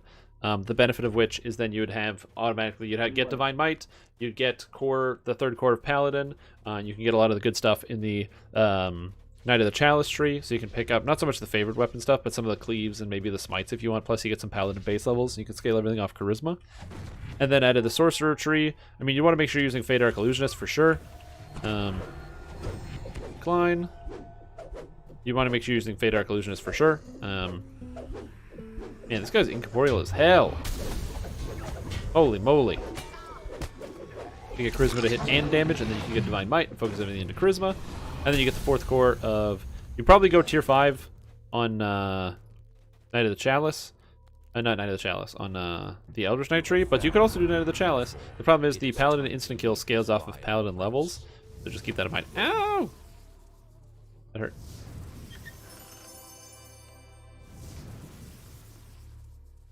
$30 points or so. And my mate plays an Artie and his damage is fine for elite, I guess. But well... Well, no. Like, when I say that is repeating crossbow viable for legendary content, it's sort of like... If you know that your damage is not going to be as high, you have to substitute with something else that's also good. So if your buddy is playing Artificer, then as long as your buddy is playing Artificer and then also casting Tactical Detonation to knock everything down, then he's always going to be a beneficial member of your party. If he's paying attention to who's it goes into melee first, so let's just say you're the person out there and you're playing, you know, the melee fighter or whatever, then as long as he says Radiant Force Field on you, because he just gets that as an Artificer spell, and then now you're automatically protected before the fight starts, then he's already making his time. Yes. Sets your nerves on edge. He's already, like, making his space. Haberdasher is going to be the next quest. Over the hill. Haberdasher.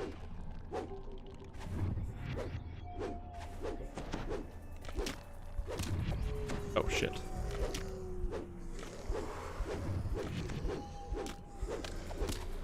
I'm going to find the quest in the quest line. No, for the quest selection dealie. Full fire tree? No, that fire tree doesn't add to melee stats. That is a terrible idea. Don't listen to Melny. You will make a character that will be very unsuccessful at melee if you don't put points into the melee trees.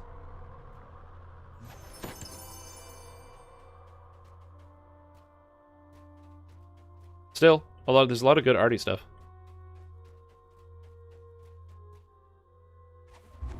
Yeah, like 6 Sorcerer, 12 Paladin's probably fine.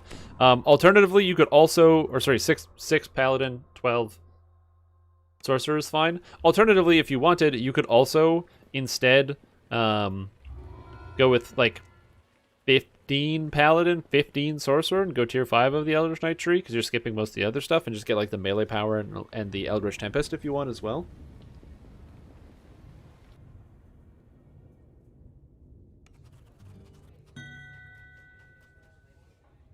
That's also another good option.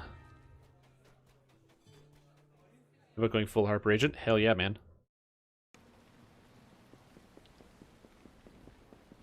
Uh, 15 Paladin, 5 Sorcerer is neat because it gives you access to Holy Sword and Zeal. And it means you don't have to cast spells to actually do a lot of your stuff. But then again, you ask why you play Sorcerer at that point. So I don't know. It also depends on what race you want to play as, too, because if you play as Warforged, you can pick the Greatsword as your favorite weapon. We're doing Info is Key. Look You can pick Greatsword as your favorite weapon to get extra stats with your favorite weapon. And then also be able to heal yourself, because with 12 Sorcerer, that gives you access to Reconstruct for good Reconstruction stuff. Or if you're playing as a Blade Forge, you can already do that. Also, if you have the feats, you don't need to worry about the fighter levels as well. I would say that would be something that I would take later, is like get to level 18, and if you feel like there's a couple feats you want, then throw in some fighter levels. And if there's no feats you want, then don't worry about it.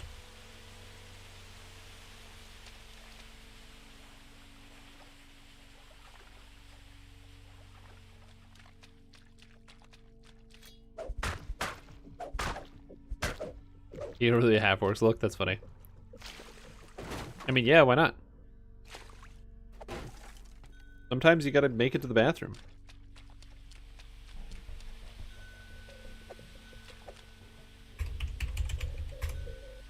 You already have 2 feet. Why would you want more? You could just go faster. You could gallop with your multiple feet. You know, who doesn't want to be a centaur? I'd be down for that. Alternative modes of transportation? Get a bicycle? No way, dude. It's gonna, you know, centaur my way down the street.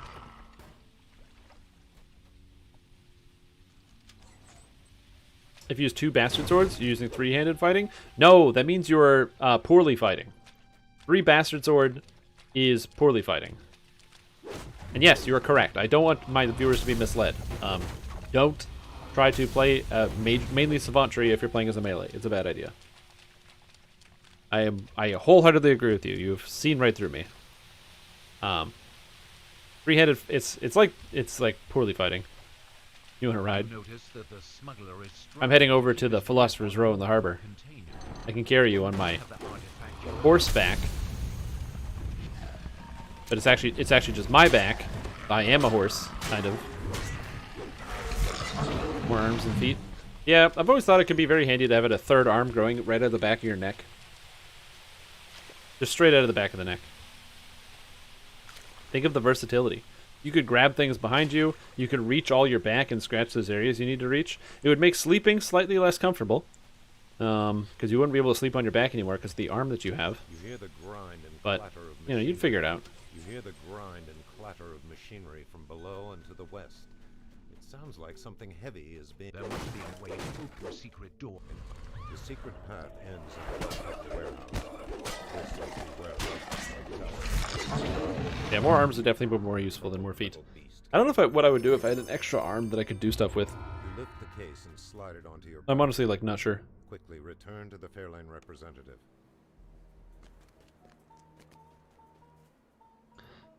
Okay, so when I have 10 points spent in this tree by level 6, I am level 3.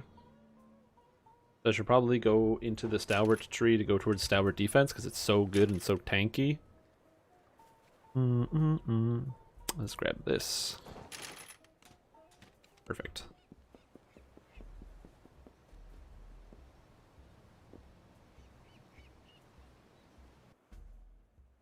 Alright, do you want to run Waterworks? Waterworks next in its entirety. I did spend much of the day running epics with the Handbarb Razorclaw. Oh yes, and how did that go? How did your experience with Razorclaw Handwrap Barbarian go? Yeah, sounds good. Was it similar to my experience?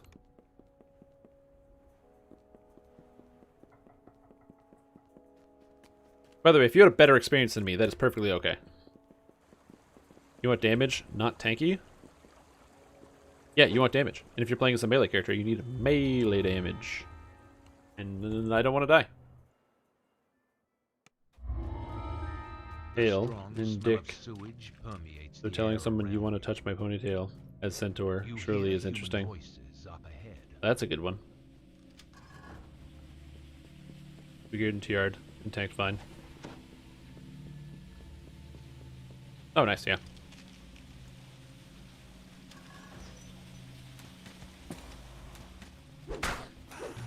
Yeah. A putrid stench comes from the other side. Hey, hello, Duloc. Yes, give me your XP. Yeah, I want to grab the defensive stance because 25 physical and magical resistance rating is a lot in early, and it's basically free. It also gives me increased melee threat generation, which is awesome. Cannot be used while rage. Does that lock me out of Orcish Rage?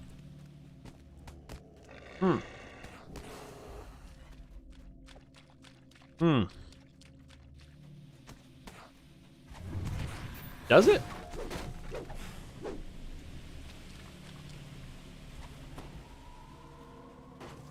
I'm gonna guess that it does, because Orcish Rage is a rage. We'll see. If I can use Orcish Rage, I will, but it says you become enraged. This ability enrages you and prevents spellcasting. So, I'm gonna see. We're gonna get the ability and then we're gonna test it out. So if I can use Orcish Rage and also use the thing, the defense, then we'll probably do that. But I don't need to use Stalwart Defense anyway. It's only for heroics. Once we get to epics, we probably won't be using Stalwart Defense. Because I don't want the extra threat, because it's a lot of extra threat, and it's not going to provide me a lot of defense.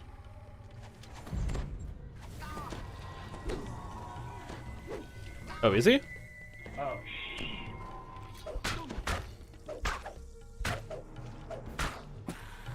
Why did he die to the trap then?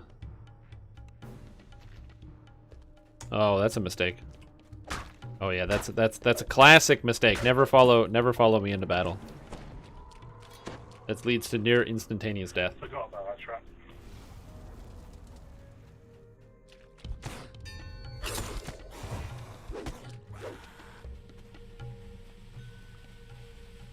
You hear a loud chorus of snoring. All right, well, we're gonna test it out here today. You'll have your answer very shortly.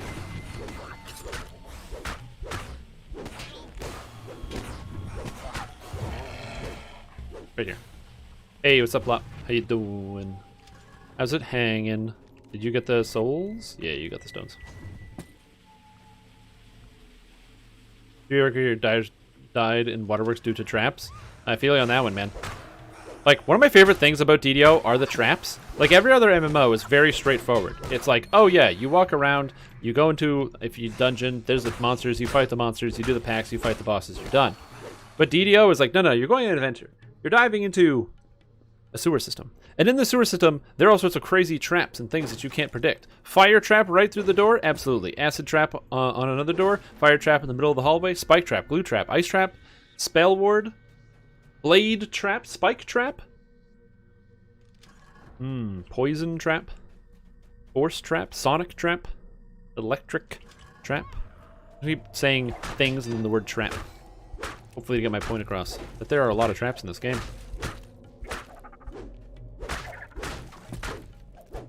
Also, I didn't need to find this key, it has occurred to me, because I'm a half-orc and I can lock bash stuff.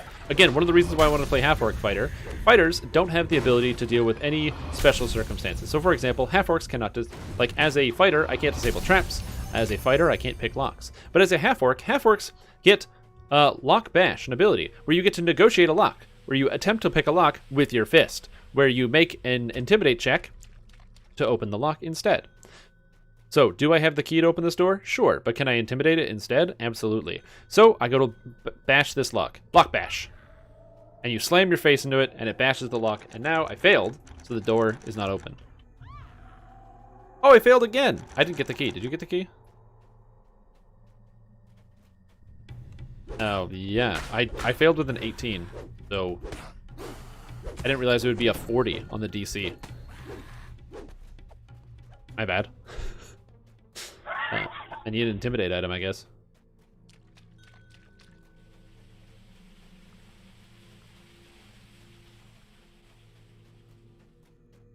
Yeah, so we'll see. Is the key here? Wait, is the key not in this room? So it was in the last room and I missed it? How's that happening? Yeah, it's the best, because you get a lot of intimidate on a character like this. So I need to get an intimidation item, like a magical intimidate item. I don't know if I have a helmet or anything. I have an intelligence hat. I've used magic device. I have a charisma helmet, which will be handy. Dandy. Oh, there it is. I missed it. I didn't look at this thing. I didn't look at this side of the room. That was poorly done. Sonic absorption. Move silently. Yeah, I don't think I have an item of intimidating. Charisma 1 cloak, which brings me up to not enough. Belt of stunning. It's kind of cool. Where's my helmet? Sneaking boots. Yes, nothing useful. Oh yes, and we will be doing Feywild as well, because I want to test out some of that stuff. Ah! But yeah, so you need Intimidate to make it so that you can intimidate those doors and really show them who's boss. You can be like, hey, doors. Ugh, and smash them open. I don't think you can open up locks with your face. I recently started watching a bunch of YouTube videos from a YouTube channel called The Lockpicking Lawyer, and it is very, very satisfying to watch, because you watch this guy as he very calmly and also directly explains to you all the information about different like an individual lock and how to lockpick it, which is very, very interesting. The flaws and the weaknesses and everything else. It's very, very cool, and they're all in these little 2 to 3 minute bites, so you can check them out. Except for one video in which they took the biggest lock ever made, and then to open the lock, they wanted to see how many rounds it would take to do that. So they brought out a bunch of guns, and then shot at it with like 100 armor-piercing bullets and all sorts of stuff, and then they shot it with like 50 cal, and they had to shoot it like 13 or 15 times to break it. There's a trap here. Trap in room.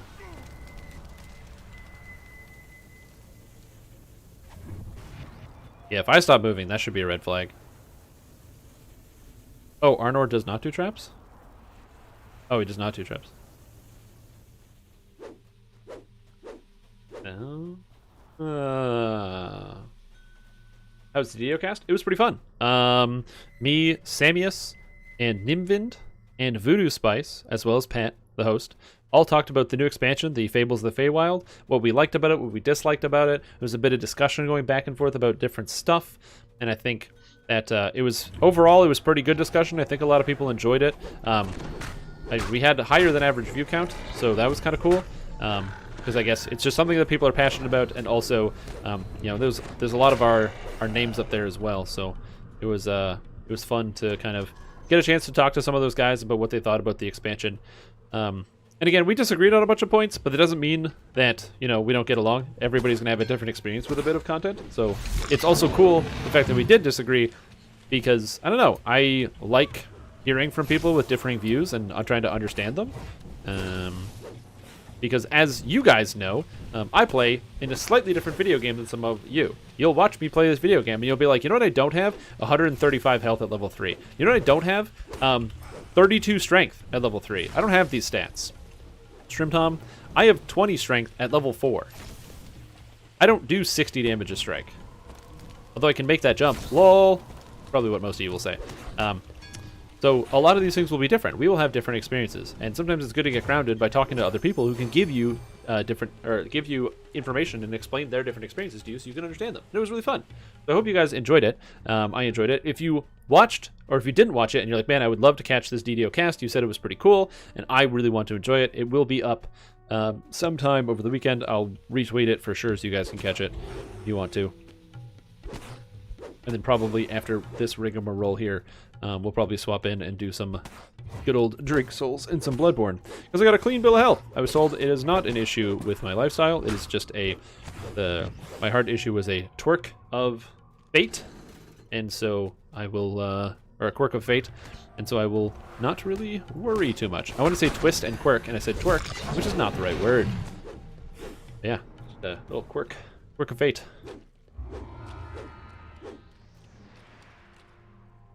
Art 2.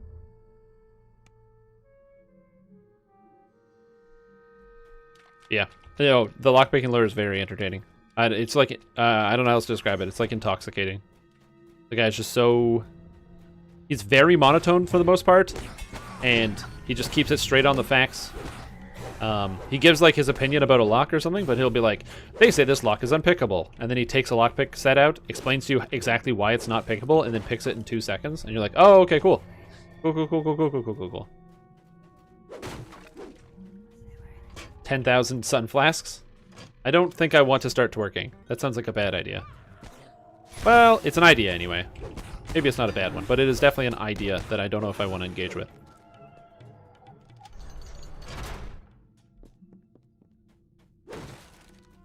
But Yeah, so there's a lot of weird and entertaining stuff out there. As I mentioned before, you will be getting, if you wanted to check out the Sorcerer build, the video will be up tomorrow morning because I couldn't get it uploaded before I had to be on the DDO cast, and so I have it done. I just need to physically upload the video, and then we can do it tomorrow. This should be fun. You guys will enjoy that. You'll be like, yay, YouTube video. You get the build, you'll know how to play it, you'll know how to itemize it. Everything will be copacetic, man. Sweet.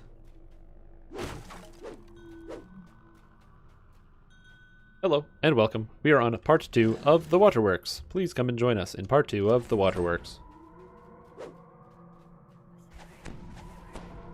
Ah, thank you for the cures. 58! Oh my god.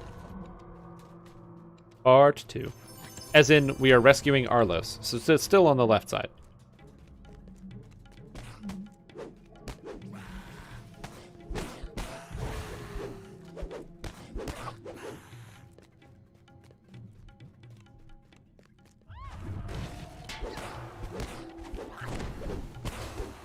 Ooh, monsters.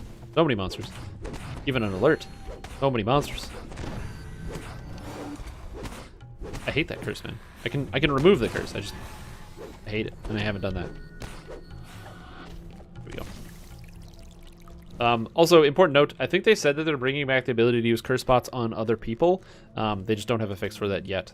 I believe Court Event went over that on the weekly Wednesday at lunchtime live stream.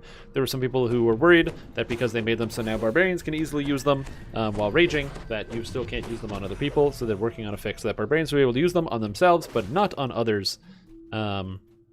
And then you, as a regular consumer, can just use them on others. That's the general idea, though.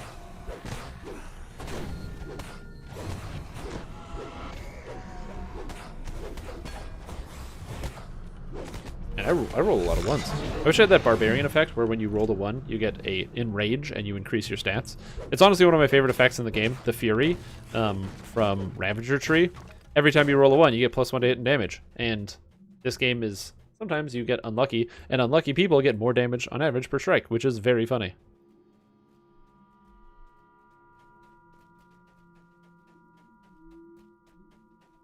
Yeah, well, you can buy practice locks online, which is cool. Practice locks are pretty sweet because they're basically clear, so you can see what you're doing, so you can actually watch yourself work on it, and then so you can actually understand what you're doing, and then go from there. I haven't done that, but I have friends who have tried to do that. Huh. Arlos dashes off towards the surface and safety. Taking 4, then parts 3 and... I'm gonna go take level 4. Yeah, I know. It's listening to him.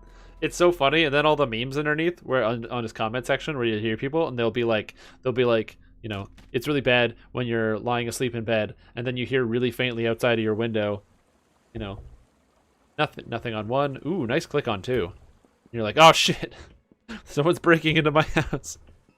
And they're very positive.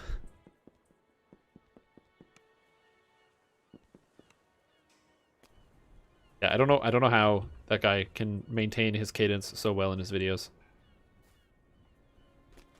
Barrack Hammerscod? I thought it was Barrack Hammer Sword. That would have been a sick dwarven name. Barrack Hammer Sword. What does he use? Hammers or swords? Find out next time on Dungeons and Dragons Online. Oh yeah, I gotta get another feat because I'm level 4. Tactical training, cleave, combat expertise, improved thunder. I'm not taking improved thunder. Swords to plowshares. I'm not taking that. Quick draw. Quick draw sounds good. I like quick draw. Faster weapon swapping and faster action boost usage. We're gonna do quick draw because I'm gonna take quick draw eventually.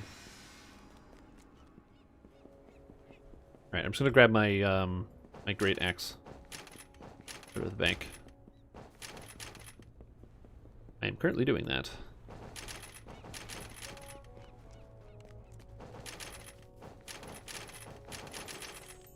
Strength. Done. Reaper points spent. Memento Reaper Strike. Acquired. Banker. See my deposits. Yes, please, Mr. Banker. I would like to see my deposits. Okay, what can I use here? I have the Ring of Changes, Intelligence, Spell Resist, Mythic, and Reaper Power. So that's 4 melee power on a ring. That's pretty good. I have a Spectral Great Axe. That's pretty good. And I have the rock boots, which is reasonably useful in many different scenarios. Holy. And I'm level 4, so what's good? Poisonous cloak? No. Leaking cloak? No, that sounds kind of bad. Mind's eye helmet. Bustive. No armors. A lot of cosmetics.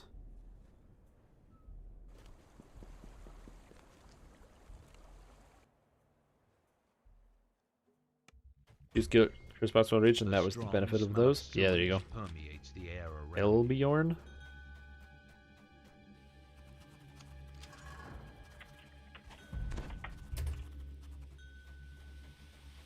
Perfect.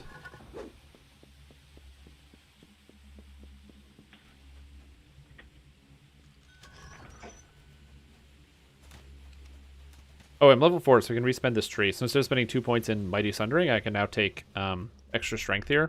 This character's gonna have a lot of resets, basically, because I will be taking the strength 6 points here, as well as this stuff. I'm gonna be spending a lot of points in the half-orc tree, probably taking everything. This and this. I think the only thing I'm probably not gonna take is Power Rage, because I don't really rage. But again, we'll see. If I can use the Orcish Rage while Stalwart Defendering, that'll be cool. If not, I gotta really spend my points somewhere else. I do want to get Opportunity Attack, though. This ability is so good. It's 20 melee power all the time. And it's really, really nice to have. I love Opportunity Attack, by the way. It's one of my favorite things. There's 10% chance to gain an expended charge whenever you hit a monster. I love Opportunity Attack. It's such a cool idea. An attack with 2 charges. I forgot how cool this weapon looks, too. Alright. Let's boogie oogie inside. And now I can beat up Reapers whenever I want.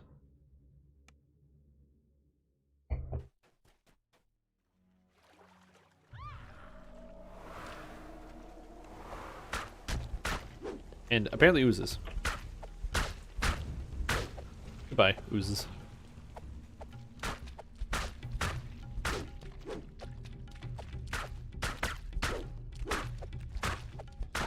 Ah, I got enchanted on my weapon. You. In the center of the room, a grate covers a shaft. Yeah. Having quick draw is nice because it allows you to very, very quickly swap weapons, which of course is important, but the faster you weapon swap, like the better your weapon swap is, because you do it faster. That sounded so stupid. But yeah, being able to swap weapons faster makes your character more versatile and gives you less dead time in combat, which very useful.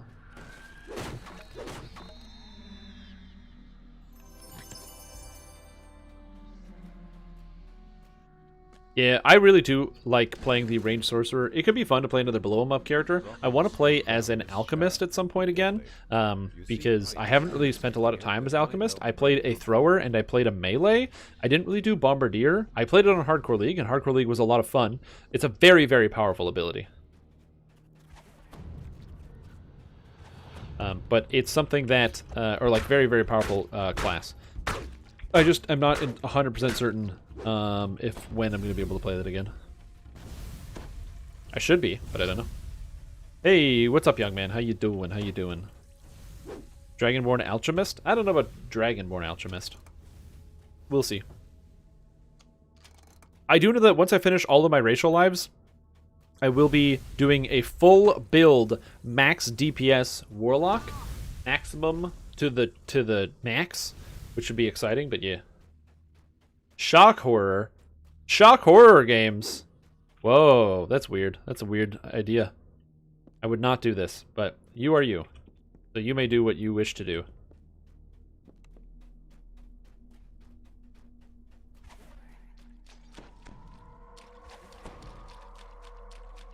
Not shock horror? Oh, shock horror that you're playing other games. Oh, I get it. I was like, whoa, that seems out of character. Wow. But it's the only thing that's out of character is my ability to read. Oh, that's in character. I usually get everything wrong. But anyway, that's not the point. No. Adventure pack. There we go. Hey, I'm glad I went for that. I was like, I could get an Eberron Dragon Shard fragment from that. And I did. Chocolate horror games? Yeah. What's that? Mario Kart 64 racetrack? Choco Mountain? That's one, I think. That's a chocolate video game. chocolate ghosties. Those are the ones that have the marshmallow on the inside. Because they got like the ectoplasm. That could be good. And minor artifacts also add to weapon filigree sets. That is correct. They all count as one set. So if you have 3 autos filigrees in your artifact and 2 autos filigrees in your main hand weapon, then you have 5 autos filigrees. There are also some goofy bugs that you can do with this as well, that I don't want people to use heavily, so I don't want to talk about them. But there are ways to make it so that you can have the same filigree in a artifact and a weapon, and they will both apply when they shouldn't. Alki 2. Yeah, the dwarf racial potion thing is actually really cool. I have no issue with it. I think it's a really good ability. Genuinely, straight up. Stop missing, Stream Tom. My god. Oh my god. Do I have true seeing? Nope. Doesn't matter.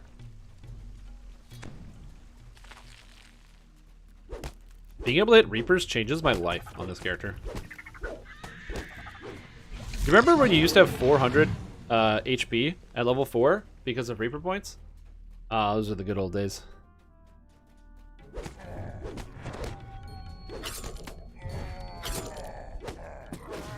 Two people talk to the bear. At the same time, the door doesn't open. Oh, that's a weird bug. That's unfortunate. That sucks, dude. Is difficult warning bard interaction a bug or a feature? It is a bug, but no one's fixed it. Did I just pull an adamantine bow? How does that work? Does that mean the damage is adamantine because it's an adamantine bow? Cool. You notice That's kind of neat. letters among the I forgot that they did that. I thought it was just arrows and stuff. chief. I don't know how I wouldn't know that. I've been playing this game for such a long time. It's probably somewhere in the back of the brain. You know, it's just one of those things where, like, you know it, but you don't think about it, so you kind of just you forget. Or you knew it at one point, and it just slips away from you.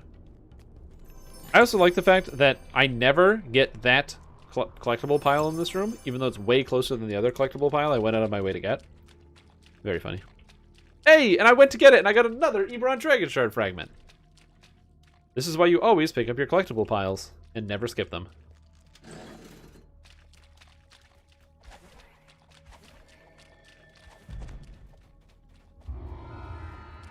That's how we do that. Oh, that's very funny.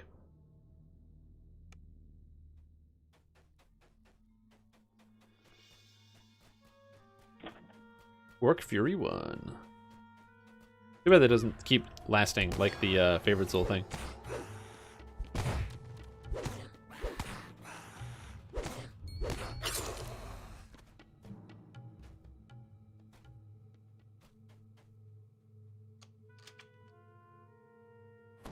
Help. Cruel implements of torture. Yo, did you just heroism me? Hell yeah, man. I'll take that heroism. Yeah, I haven't really found too many bugs in Feywild. Fortunately, the only one that or quest that I've encountered that has like a reasonable amount of bugs is the little mini dragon one. But that quest seems like it's got a reasonable, or it's been getting bug fixes. So, okay, he made his saves on both my trip and my stun, but it's okay, he dies anyway.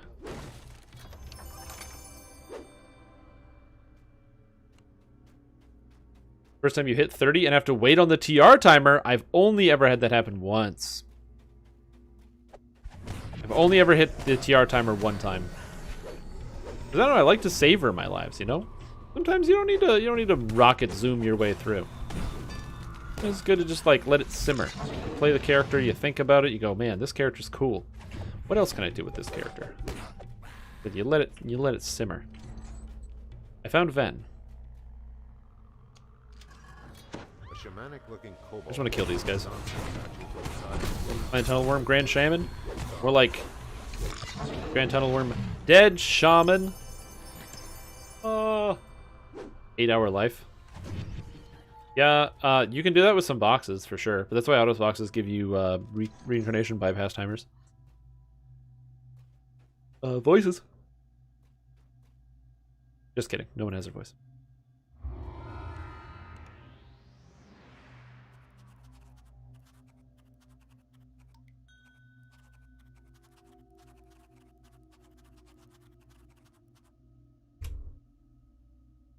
Could play dwarf potion drinkers and drinking even spirit. That's an interesting idea. I've got a potion that I am drinking. Mwahahaha.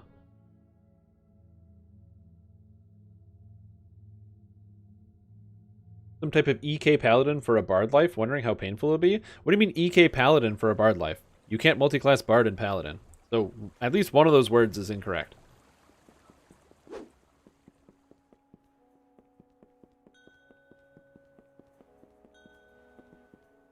Okay, I have 2 points remaining, so I can put 1 point into item defense.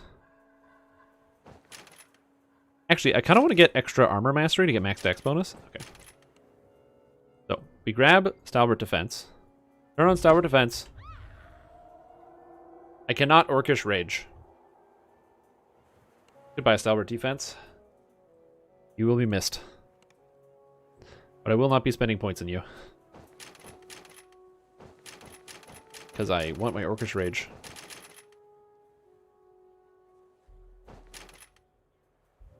Why can't I take this?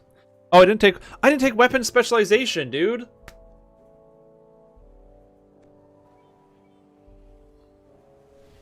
Oh, I'm so stupid.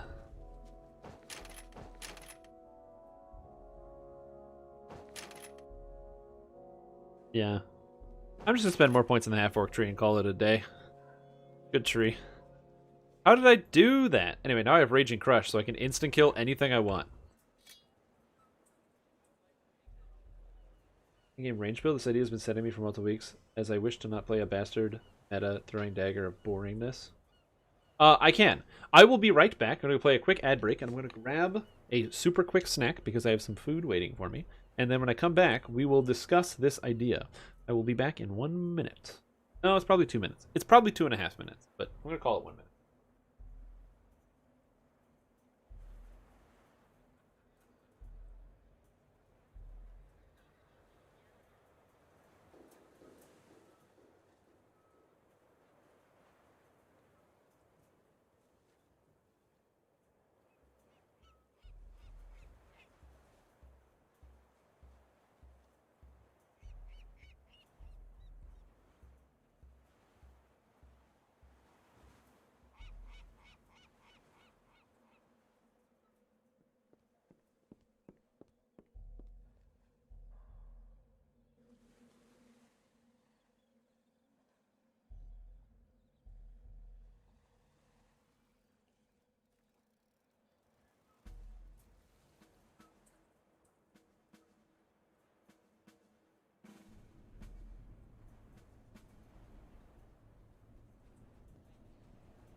Right, I have returned with both a glass and also a bowl. This bowl is a bowl of soup because a friend of mine made or heard about the fact that I was sick yesterday, and I had to go to, and I went to the hospital to check to make sure I wasn't dying.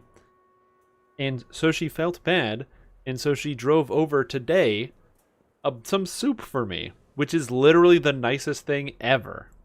So, and it smells heavenly, and it's, oh my god, I am literally blown away by how kind this gesture was.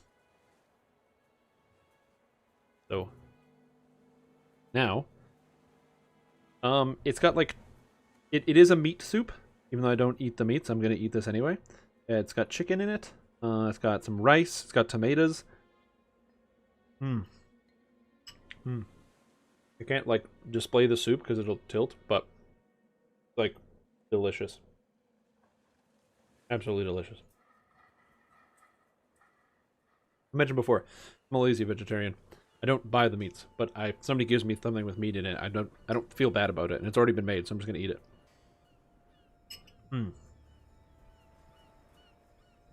Thanks, I am feeling better. But I am so blessed. Alright, so let's talk builds. Ranged. Okay?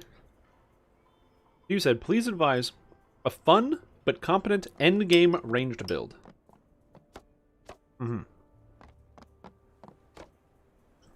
Yeah, it's good. It's like, it's got a whole bunch of spices in it. It's got some chicken, tomatoes, it's got some peppers in there. It's got, oh, it's got a kick to it. It's chicken. It's basically chicken and rice tomato soup with a bunch of spices.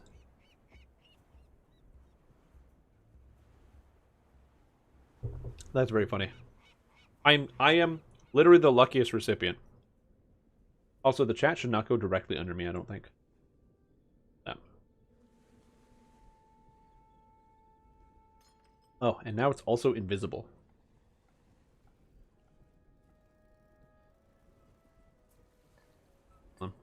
Box.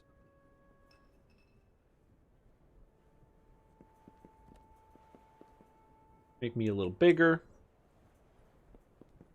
Put a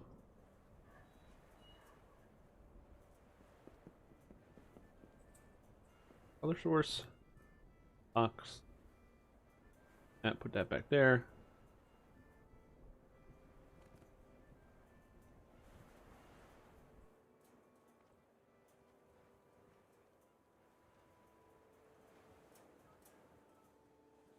There you go.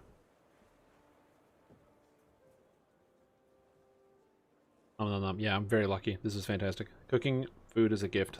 Yeah, it's so good. It's so nice. All right. Oh, nudity line. Can you tell me how to use your secondary weapon? Yeah. So if you're playing the game, so for example, I'm gonna load it up here. If I'm playing the game, and if I have two weapons equipped, so for example, you've got a weapon 1 and a weapon 2. If I equip two weapons, so I have Muckbane and Muckbane, these are two weapons. I have one in my left and one in my right. It gives me a special attack animation where when I click, I attack, but it gives me a 2-weapon attack animation. That is how you use two weapons. Or in my case, I don't. I use a big sword.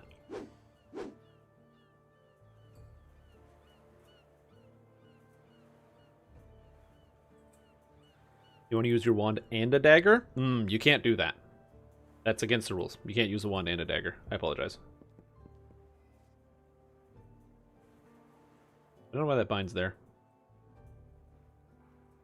If you have a wand in your main hand or a ranged attack in your main hand, then you're using that. Alright, so let's get this sorted out. So you want to play as a ranged character, right? Yeah, you need a melee weapon in your main hand to use a melee weapon in your offhand. So just put your wand and your dagger on your action bar, like somewhere, and you can easily swap between them when you want to fight in melee. Okay. Ranged. Arcan Archer. Deepwood Stalker. Biochemist. Battle Engineer. Swashbuckler. Kensai. Ninja Spy. Mechanic. And Inquisitive. Okay. All right.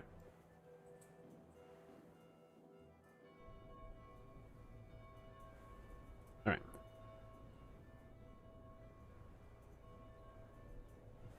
No daggers, no Inquisitive. Cool. Goodbye, Biochemist. Goodbye, Inquisitive. Later, Gragas. See you, buddy. Depends on how you want to contribute. And your investment in points. Because Moncture is always an option. Playing as a elf using the Arcane Archer tree from elf. Get some damage. Specifically, paralyzing arrows, which is like a kind of damage. Going full wisdom and picking up the falconry effects. Falconry is nice because you are able to pick up for yourself if you wanted. You get charisma or wisdom to hit and damage, which is pretty good. So that's not a bad option. And you can go fully off wisdom with the trance. Although it's insightful damage, so it's something to think about.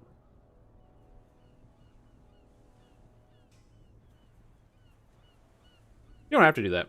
Inquisitive is also... Like, the problem is if you don't want to play Inquisitive and you don't want to play no monk levels, 50 MRR, and I don't know what you want. You wanted something that does R10s well, and is also ranged, and it's not the two best range things.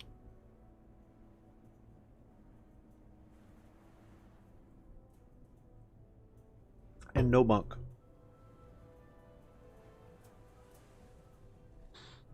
Alright, close Ninja Spy. That's for sure. Yeah. Yeah.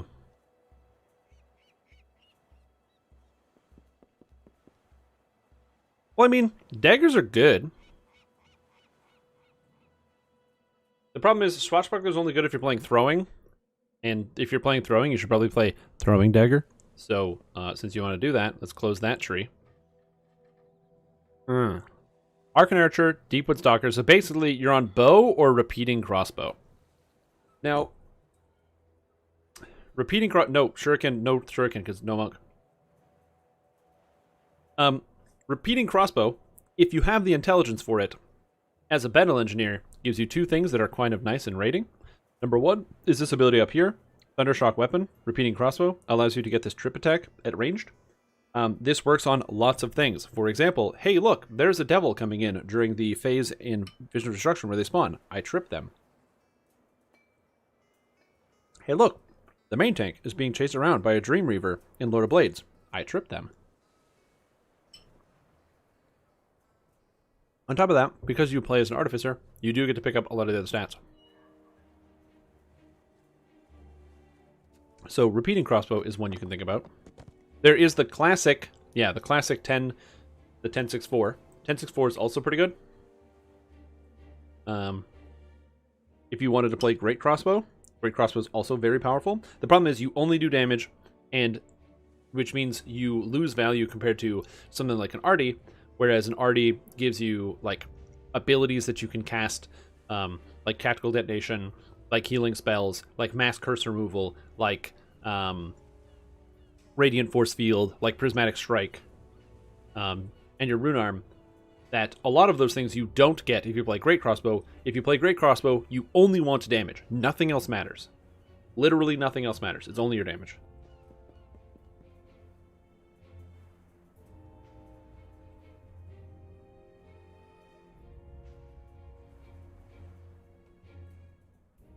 So, if you only want damage, then you should probably just do 10.64.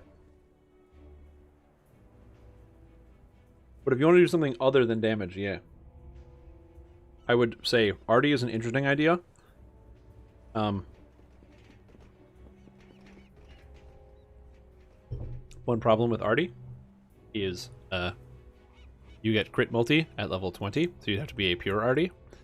And I don't see you playing pure Artie. I just don't. Cool thing about Artie, though, is not only do they get, like I said, they get two knockdowns. And it's important to note, knockdowns are a really unique mechanic in DDO, because they play off strength. So, monsters need to make a strength save. You know when you've stepped in a bear trap, and you can never ever break free because your strength is never high enough to actually break that bear trap, because they scale off of regular save DCs, and your strength will never get that high? Well, guess what? That's literally how trip attacks work. That's why trip attacks almost always work on all monsters. It's very cool. Another thing is if you use a repeater with Thundershock weapon, it actually gets 3 chances to work, which is basically guaranteed with this DC level. Because you use Know the Angles, because Know the Angles is the bomb.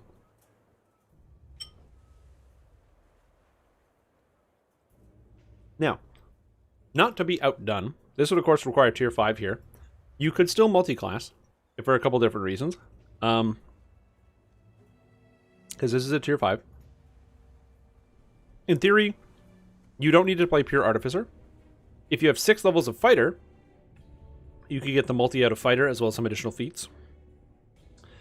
But then you lose, because you don't, instead of getting the multi here, you get the multi there. The problem is, you lose 4 intelligence.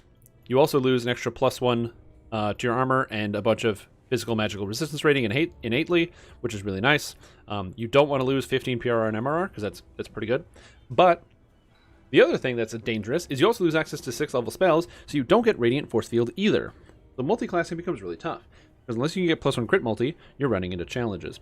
Also, finding good crit crossbows is tough. Because I believe it's stick or click or bust.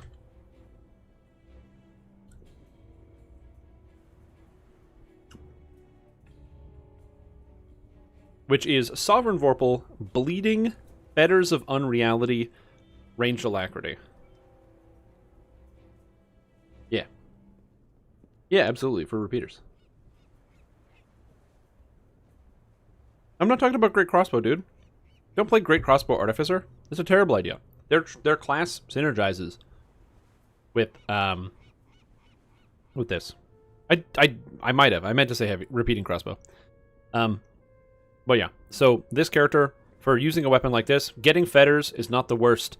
Bleeding, range alacrity, like this is pretty much all you can expect from a ranged weapon. The new weapon that is not out yet, which is Wicker Witch. I don't know why it's with these 2 wordings, Sticker Click and Wicker Witch. But Wicker Witch is also a repeating crossbow. However, it will have steam and a special unique interaction with the rune arm, which is cool. The B cannon from ZZ does ridiculous damage, and if you want even better damage against monsters that aren't immune to everything, so like the Lord of Blades, you destroy him with the trash cannon from Sharn.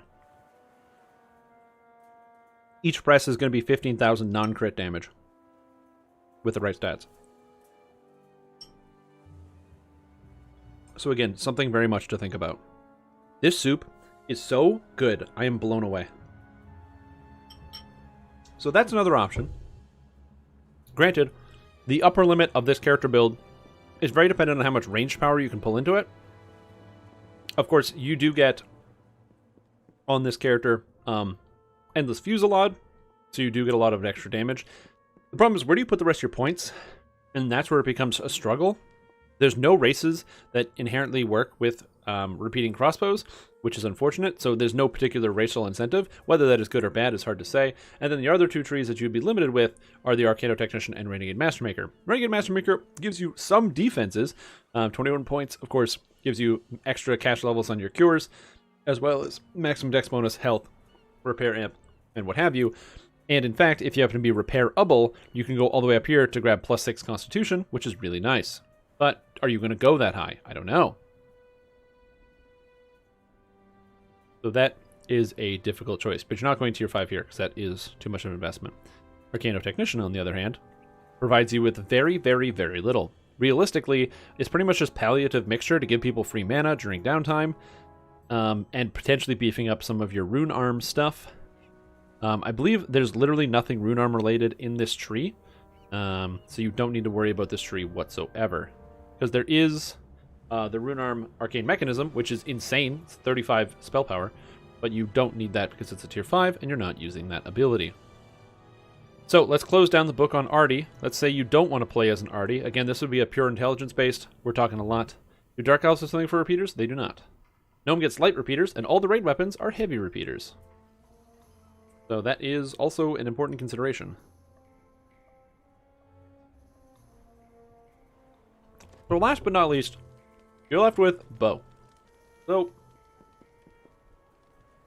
Bow is cool. because you get Arrow of Slaying. And this is reasonably good. It has a cooldown, but plus 250 base damage is really, really nice because you can combine this with Hunt's End. You slap Hunt's End, and you slap Arrow of Slaying, and all of a sudden, you're doing a 5 times crit on, like 5 times your normal crit damage with 250 added base.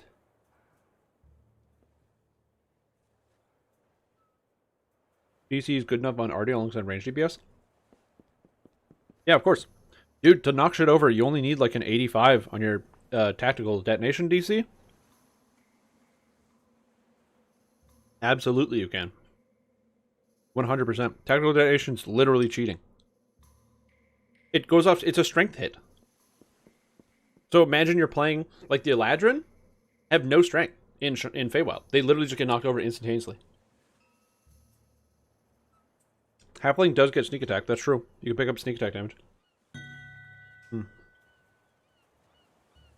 But yeah, you can test it out. Wrath has an artificer guy. Go screw around if you want for like ask him if he can help you for like 20 minutes. And go DC test a bunch of monsters, and you'll be like, wow, tactical detonation is a bunch of garbage. It works on everything because they have to make a save. It's an opposed strength or dex check. It's not a reflex save. It says it is, not. It's all lies. The damage is a reflex save. The knockdown is not. It's one of the reasons why you can get annihilated by the knockdown in from when they hit you with it.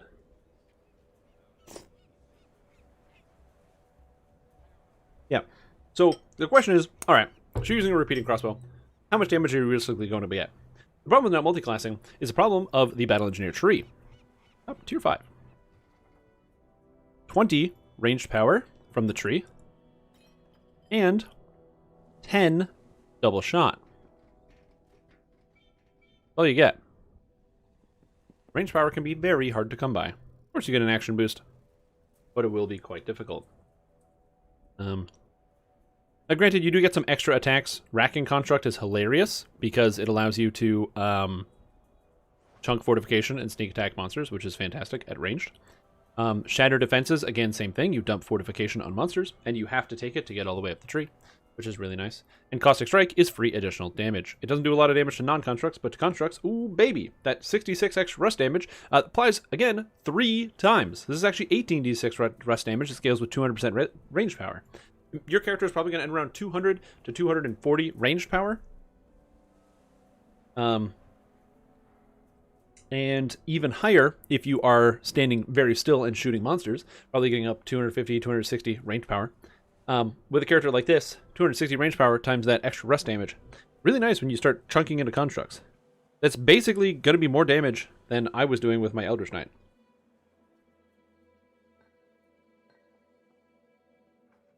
Yes, you can't run tactical detonation. Well, you can, but again, it's up to you. Tier 5 of why would Tier 5 of Deepwood Stalker be better? What am I getting out of Deepwood Stalker Tier 5? 20 double shot. Remember, using a repeater, you have 1/3 of this, so double shot is 1/3 is important. Heavy draw. This is a bow effect. Because this doesn't affect crossbows. Headshot is an automatic crit, which would apply to all 3 shots, which is very cool. And improved Archer's Focus is also an extra potential 30 ranged power out of your ability. And 30 ranged power is no joke. There's definitely something to think about. Important note, if you want sniper shot, you can't have tactical detonation in the same build. You have to change it up. Alternatively, you could also just play with so now you'd lose the actual skill knockdown from the Battle Engineer tree in the Thundershock weapon, which is more reliable because it hits 3 times and has a very short cooldown. You'd lose that, but you'd gain that other ability. Also, you wouldn't get critical threat range either, or multiplier on that build either. If you want critical threat range and multiplier, you kind of have to go pure Arty. Or alternatively, you skip Arty and as a whole, You go Deepwood Stalker and Kensai, and you play a Kensai Deepwood Stalker repeating crossbow character because of all the extra damage you get from the weapon group. There's +2 damage, and +2 damage on your weapon group. So you're picking up like an extra +8 damage.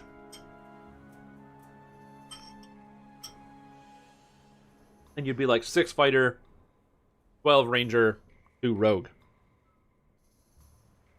And then you wouldn't have tactical detonation. You wouldn't have any crowd control whatsoever. Yeah. Sounds bad.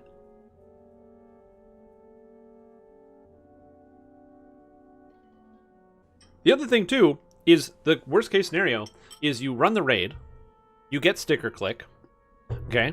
So you have your rune arm, you build out the pure arty, you play it, and you go, and then you already have the crossbow and you try something new.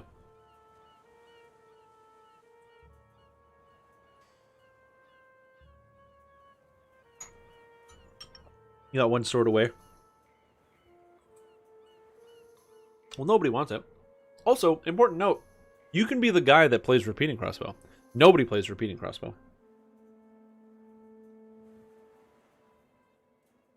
This tube is the best. If you're found to be better than other options? That depends on your definition. 20 range power is perfectly fine. That is an acceptable 1 cost point thing. In fact, this is also really cheap too. 10% bonus move speed is sick. I don't know if you've ever played characters that have free movement speed, but free movement speed is the best. Barbarians are the best. Rogues and bards are the best because they move fast. Moving fast feels good. Rune arms used to slow your character, and they had an enhancement to remove the slow. Now, you move faster while wearing a rune arm. It's important to also note that the more arty you have, the more damage your rune arm is going to do. And some of the damage is really crazy. Let's take, for example, the garbage cannon, which is from Scavenger Hunt EDO. Did I spell it right? Nope. Dumpster fire. Take a look at this weapon. Okay. So, base damage is 8 to 30 plus 1d10 per artificer level. Let's go with the old calculator. Alright, so we know that this does 8 to 30 plus a d10 per artificer level. If you're level 20 artificer, okay, then this is going to deal 10 times... oh, not 10. Whoops. This is 5.5 is the average of a d10 times 20. Nope. 5.5 times 20. Plus, and then in brackets, 8.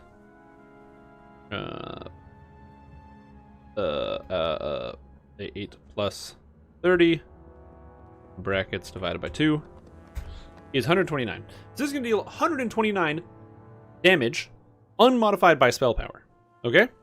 Now, important note, reading this ability, I'm going to move it up here so you can see it easily. Fires a slow-moving projectile of burning trash. Opponents in the blast radius take bludgeoning, fire, poison, and rust damage. So, let's imagine that you're able to, with a single item, if you either want to wear the goggles that give you the potency and sight potency, and you're an intelligence-based class, get your spell power to a cool 450. This is 3 different damage types, so we're going to times this by 3. And the 450 spell power is a multiplication of 5.5. So every time you decide to press this button, it's an extra 21, 28 and a half damage that you just deal for free. That will be going out all of the time while you're doing your thing. Not to also include rune arm damage of 2 to 16 bludgeoning and 2 to 16 or 2 to 20 fire that scales with your range power, which is really strong. It's also important to note that rune arms are an additional item slot, so you have a lot of flexibility here with this type of character, and even the combustion would give you even more stats than that.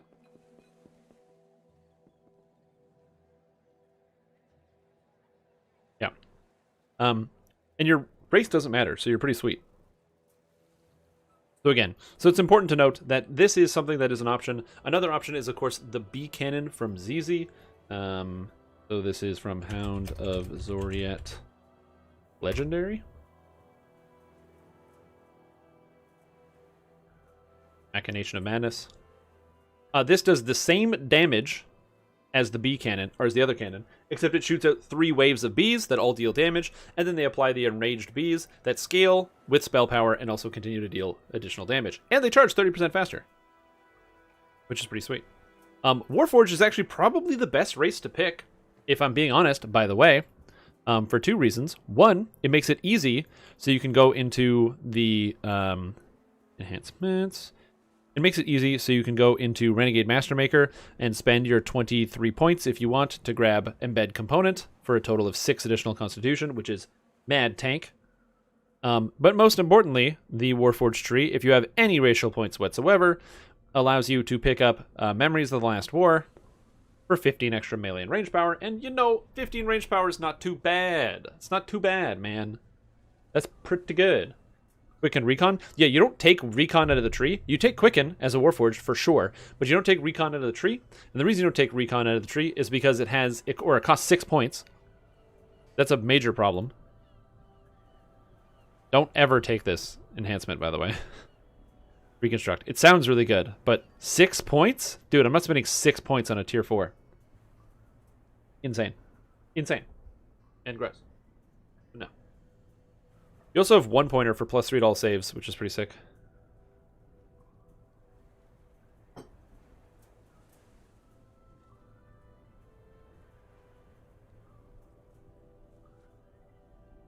thought we were still on Artie. We still are on Artie, but it's a pure one. No, you don't take it from your Mastermaker. Just cast the spell. The spell has the same cooldown, and you don't need your mana for anything. The only thing you're using your mana for is on Tactical Detonation and on Reconstruct. So don't take the spell-like ability, just cast the spell.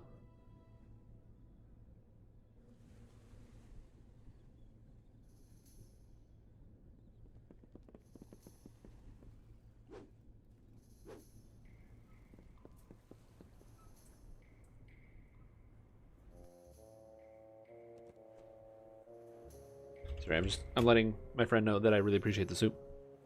So yeah. So again, something to think about and something to consider.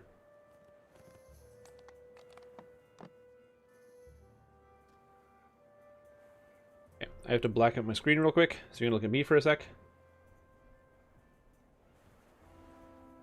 Me. Hey everybody. Oh yes, and of course you can use Crystalline Cacophony and all the very cool docents that exist in the game. Warforged!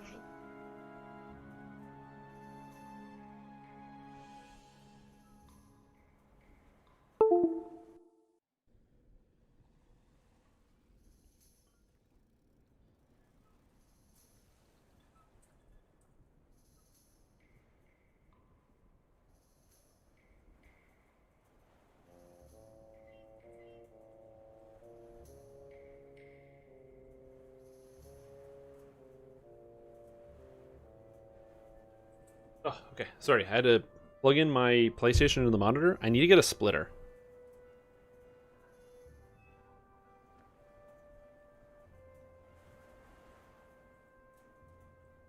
That's what I need. I need a splitter. If unlocking an enhancement tree with favor, do you still have it after your TR? Yes, you do. You keep it after you reincarnate, which is awesome.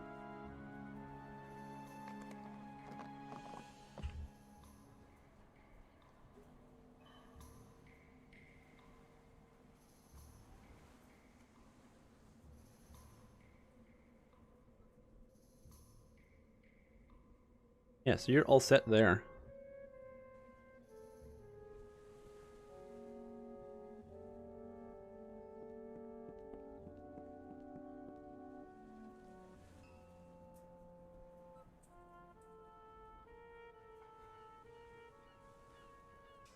Wait, no signal?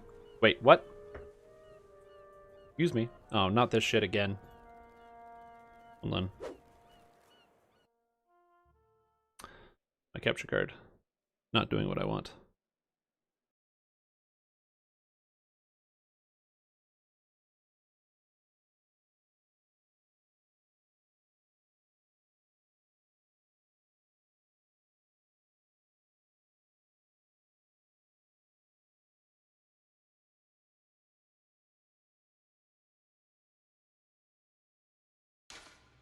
This is a weird problem. It's only displaying the right half and not the left half. That's weird.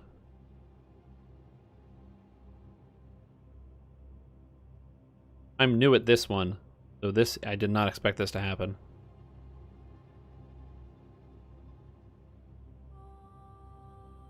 Uh-huh. Try this again. Yeah, it's worse on my screen. Let me show you what I'm looking at right now. This is what I'm looking at. This is my screen. There's the video game right here. And it's not measuring this side of the screen for some reason. And I don't know why.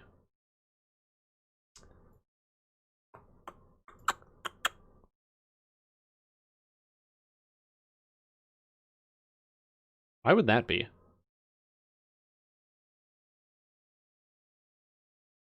Let's try restarting this. See what happens if I turn this off. Yes, those are some terrifying colors.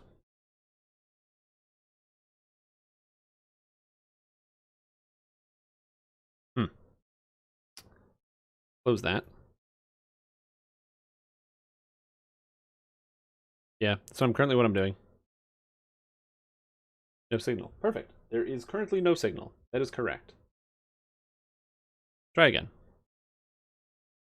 This is a work in progress.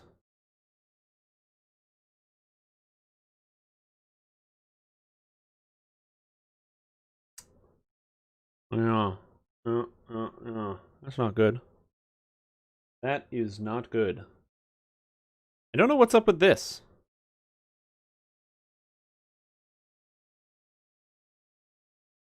I just did that. That's what I did, is I turned off the PlayStation.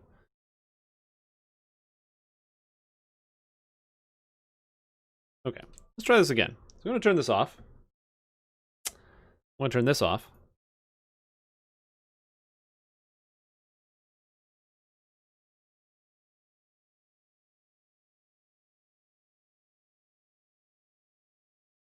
I'm going to unplug and replug a little bit. Like,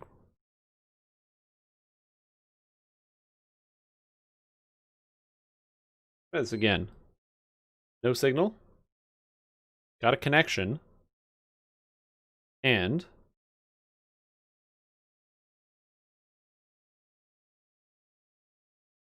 huh. This is going to be a work in progress, isn't it?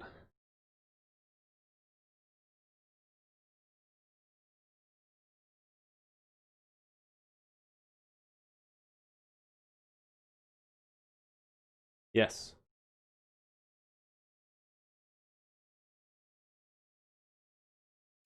I'm not sure what's happening here.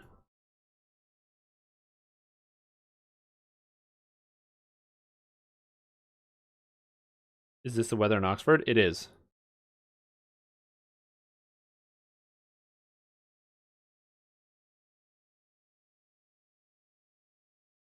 I don't know.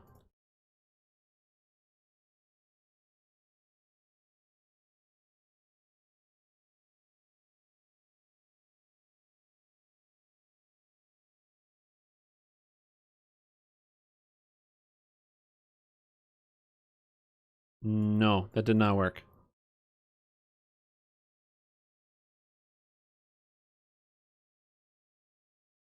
That's so weird.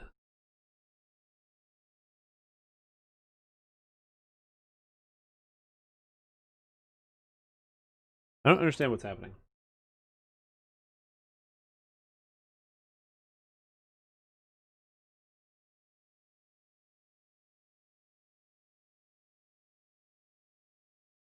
Yeah, I'll try 720p.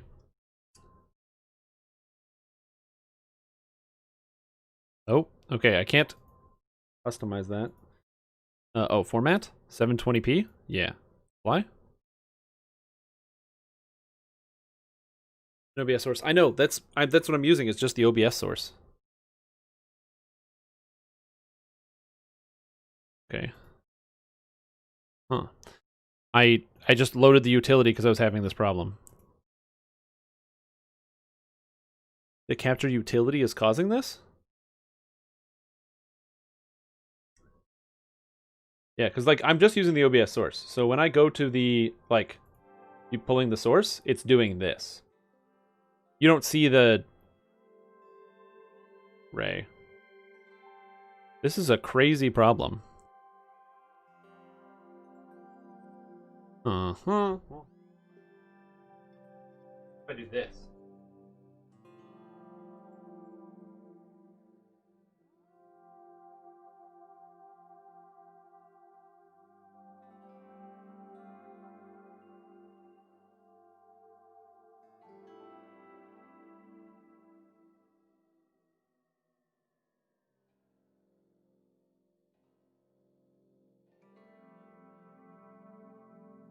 Huh.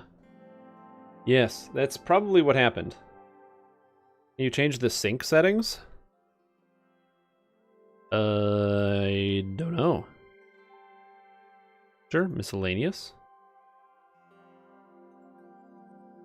The refresh rate? I don't think so.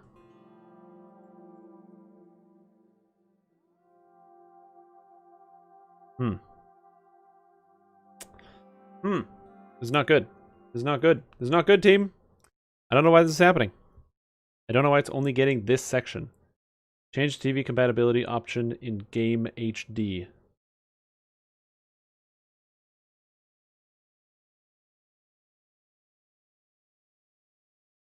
Find a checkerboard 4K. Oh, okay. Sounds good. So how do I do this? So I could go here and reset defaults.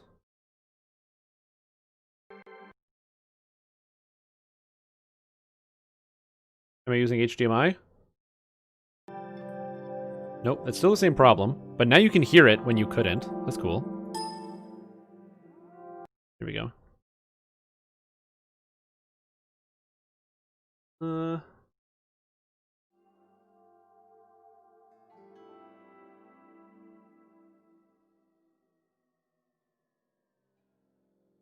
HD settings, advanced TV compatibility slider.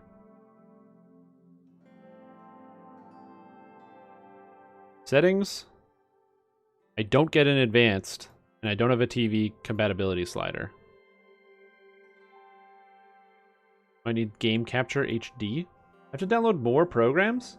Man, this is like the least user-friendly thing I've ever put in my computer. It took me like hours just to get this to work. I want to try a different cable. It's true, it could actually be the cable. The 4K utility you hate, yeah. Cool. Yeah, because I just used the thing in here. I don't actually use this. It's not even picking up the volume either. Oh no, it is. It is picking up the volume. PC to buy stuff. I do make that joke. Okay. This is the cable that came with the thing. I get a bad, like, and it worked last time, no problem. My worry is I could probably just restart everything, but I don't want to do that.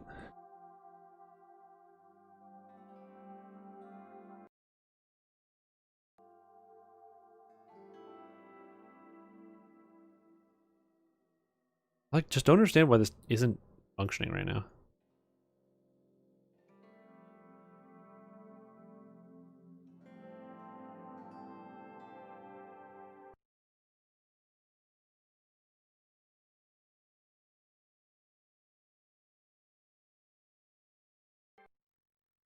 Yeah, no matter what setting I choose, it always does the same thing.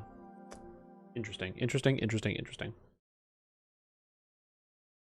Okay. Have you tried the hammer? No.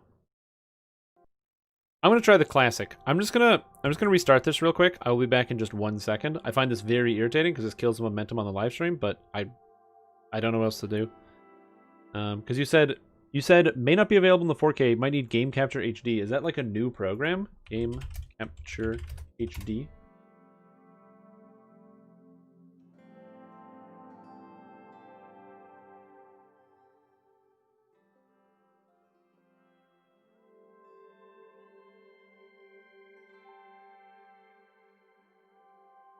And fixing the hammer. Yeah. Oh, the fixing hammer. Good hammer.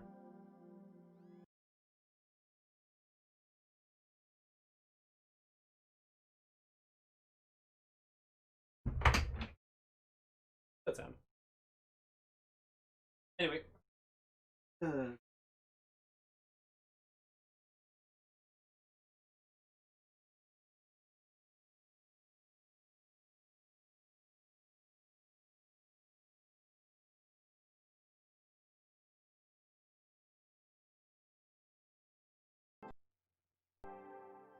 But yeah, it was straight up working before.